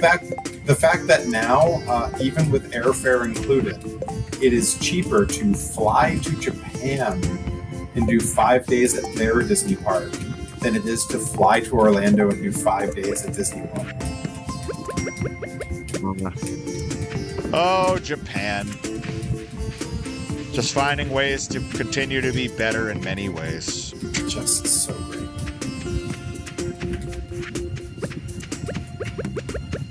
The number one place that nobody wants to leave once they're there. Myra says, what about the Contemporary? The Contemporary is also really expensive now. The Contemporary is where I stayed when we went when I was a kid, because at the time that was still an affordable family hotel. Now it's incredibly expensive. I stay at the budget hotels. I stay at like the all-star suites, because honestly, I think I've talked about this on stream, but when I'm there to do park stuff. Right. I barely touch the hotels unless I schedule like a resort hopping day to go check out all the resort stuff. So to me, the hotel is just a place to sleep. Lay your head. Yeah, really. Yeah, I had a wonder. I stayed at the Coronado Springs maybe 12 to 15 years ago in that ballpark. Had a really nice time, partially because the shuttle that gets you around any park you want, that alone, like you save on parking and you save on a car, and the Disney Express was still a thing at that time, which I understand it isn't anymore. Yeah, the Magical Express. That's it. Yeah. They do have a similar thing now that's like very affordable to go there, but like honestly, like it's not the bus like it used to be with the cool video. It's like it's like a prison van. Okay, like so it's like an actual like airport shuttle equivalent type thing, or it looks like that, but it's run by the company that used to run the Magical Express. Okay. Year Without Darkness is the last time I was at Disney was 87. The first time I was ever at Disney was, I think, 97.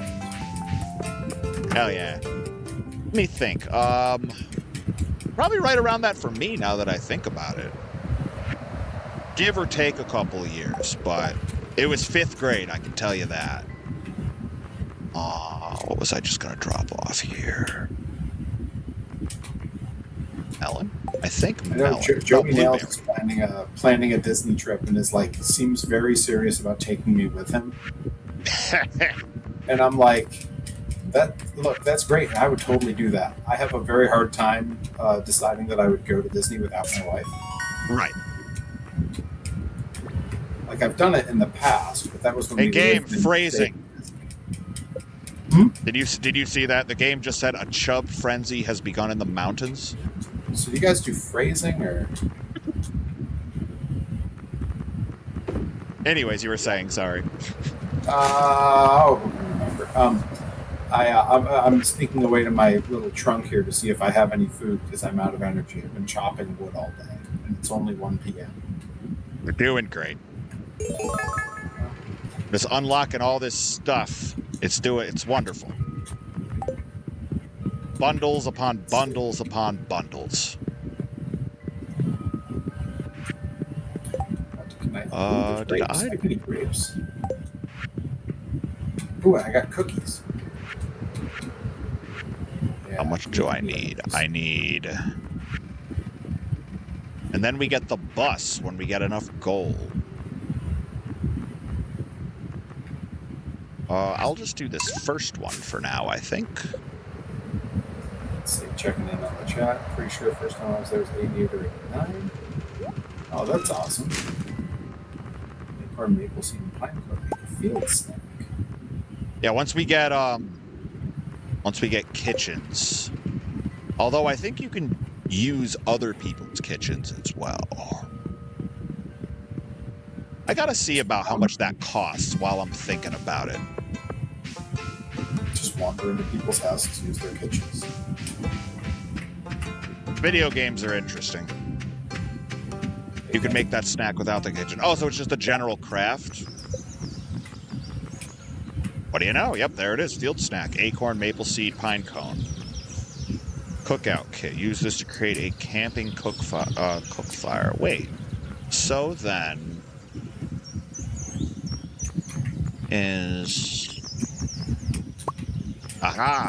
provides a moderate amount of light. Can we cook on that? Probably. Wood and fiber. Well, first, I gotta see how much our upgrades actually cost. Let's say upgrade house. 10,450 piece of wood. Okay. And then if I wanted to do a farm building...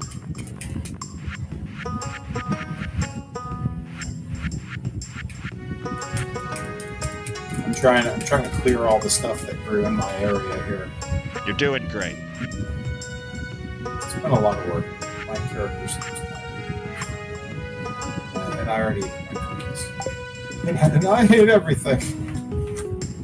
Ron, I brought some bacon in my first one. I found it and ate it already. Now I hate everything. Yeah, go for it, Dizzy Hellfire. By all means.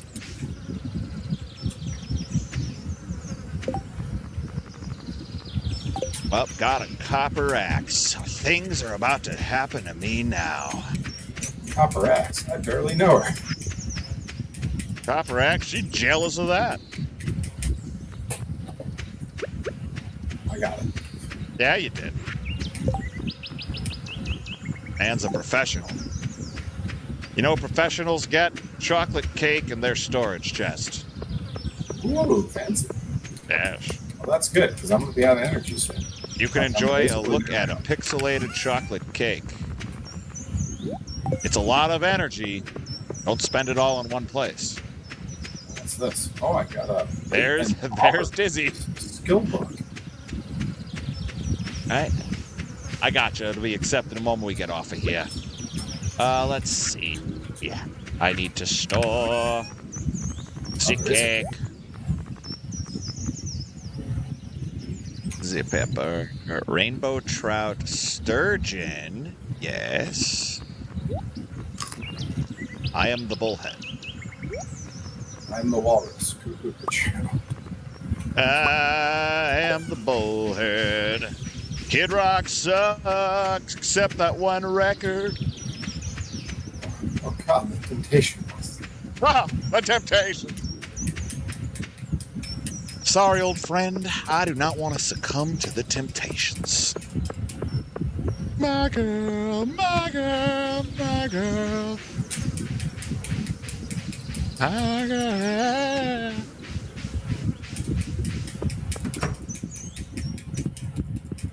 Pretty fun stuff on Stardew sometimes. Heck yeah. It has been a long time since I got deep into a Stardew file, so it's nice to know what has changed and such.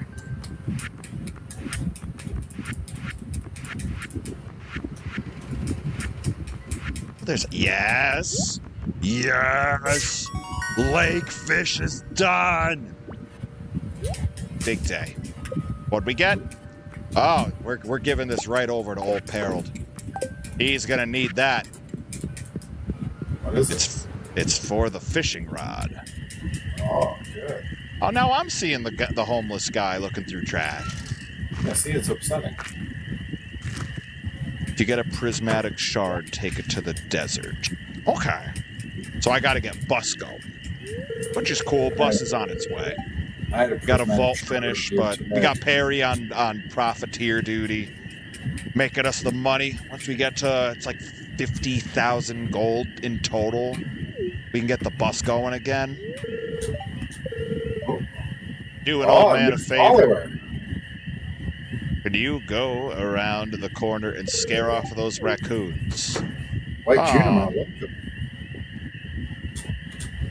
New follower. Set off my there are dozens of us alert.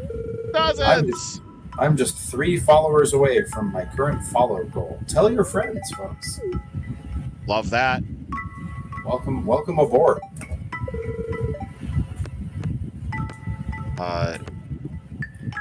No, it's a shame for food to go to waste. You're all right, Linus. Don't you even worry.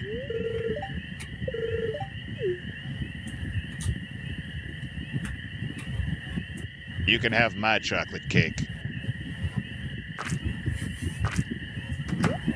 Fill your cheeks with so much chocolate cake. Envy of every Jerry and Jane on the block.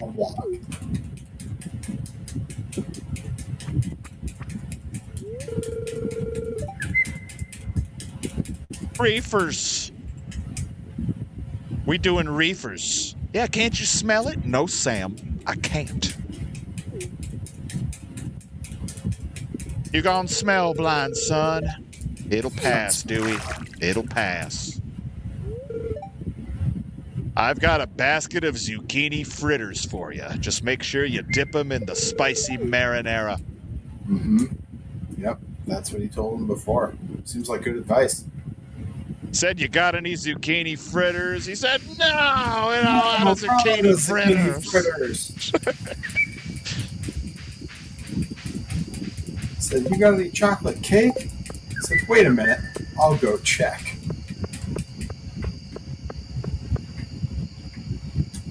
No, we're out of chocolate cake.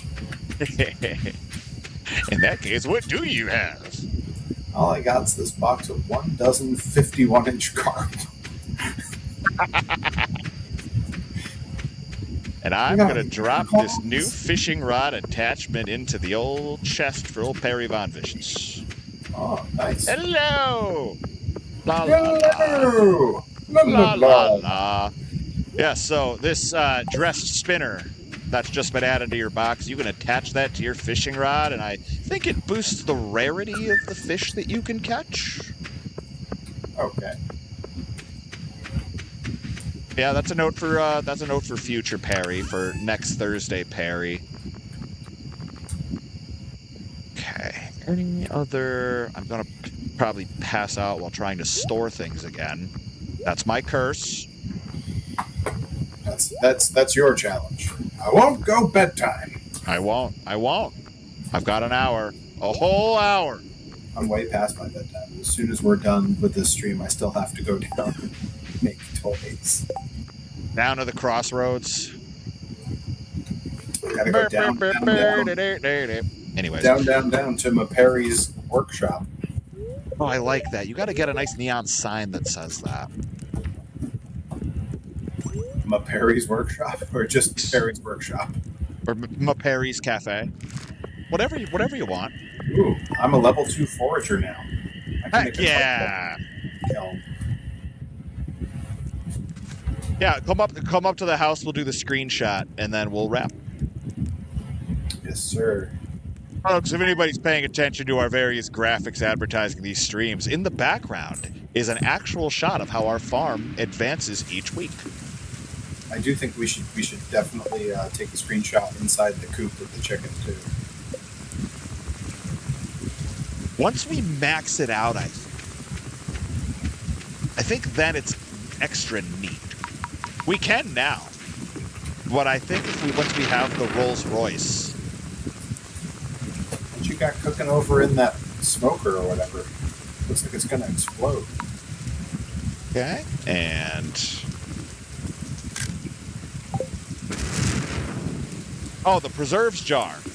I think blueberries. Well, I think I'm making blueberry preserves. Did you take a screenshot already? Yes. Okay. Well, folks, we appreciate you tuning in. It's been a good time, as it always is. Thursday night Stardew, the Midnight Stardew edition. But I'll be back at it on Saturday with Blitzkrieg Pro. Y'all better tune in on IWTV or keep your notifications turned on to the YouTube channel for all things Blitzkrieg Pro. But and then we'll be back collectively Thursday night for the next chapter of this journey. That's right. And I will also be at Blitzkrieg Pro.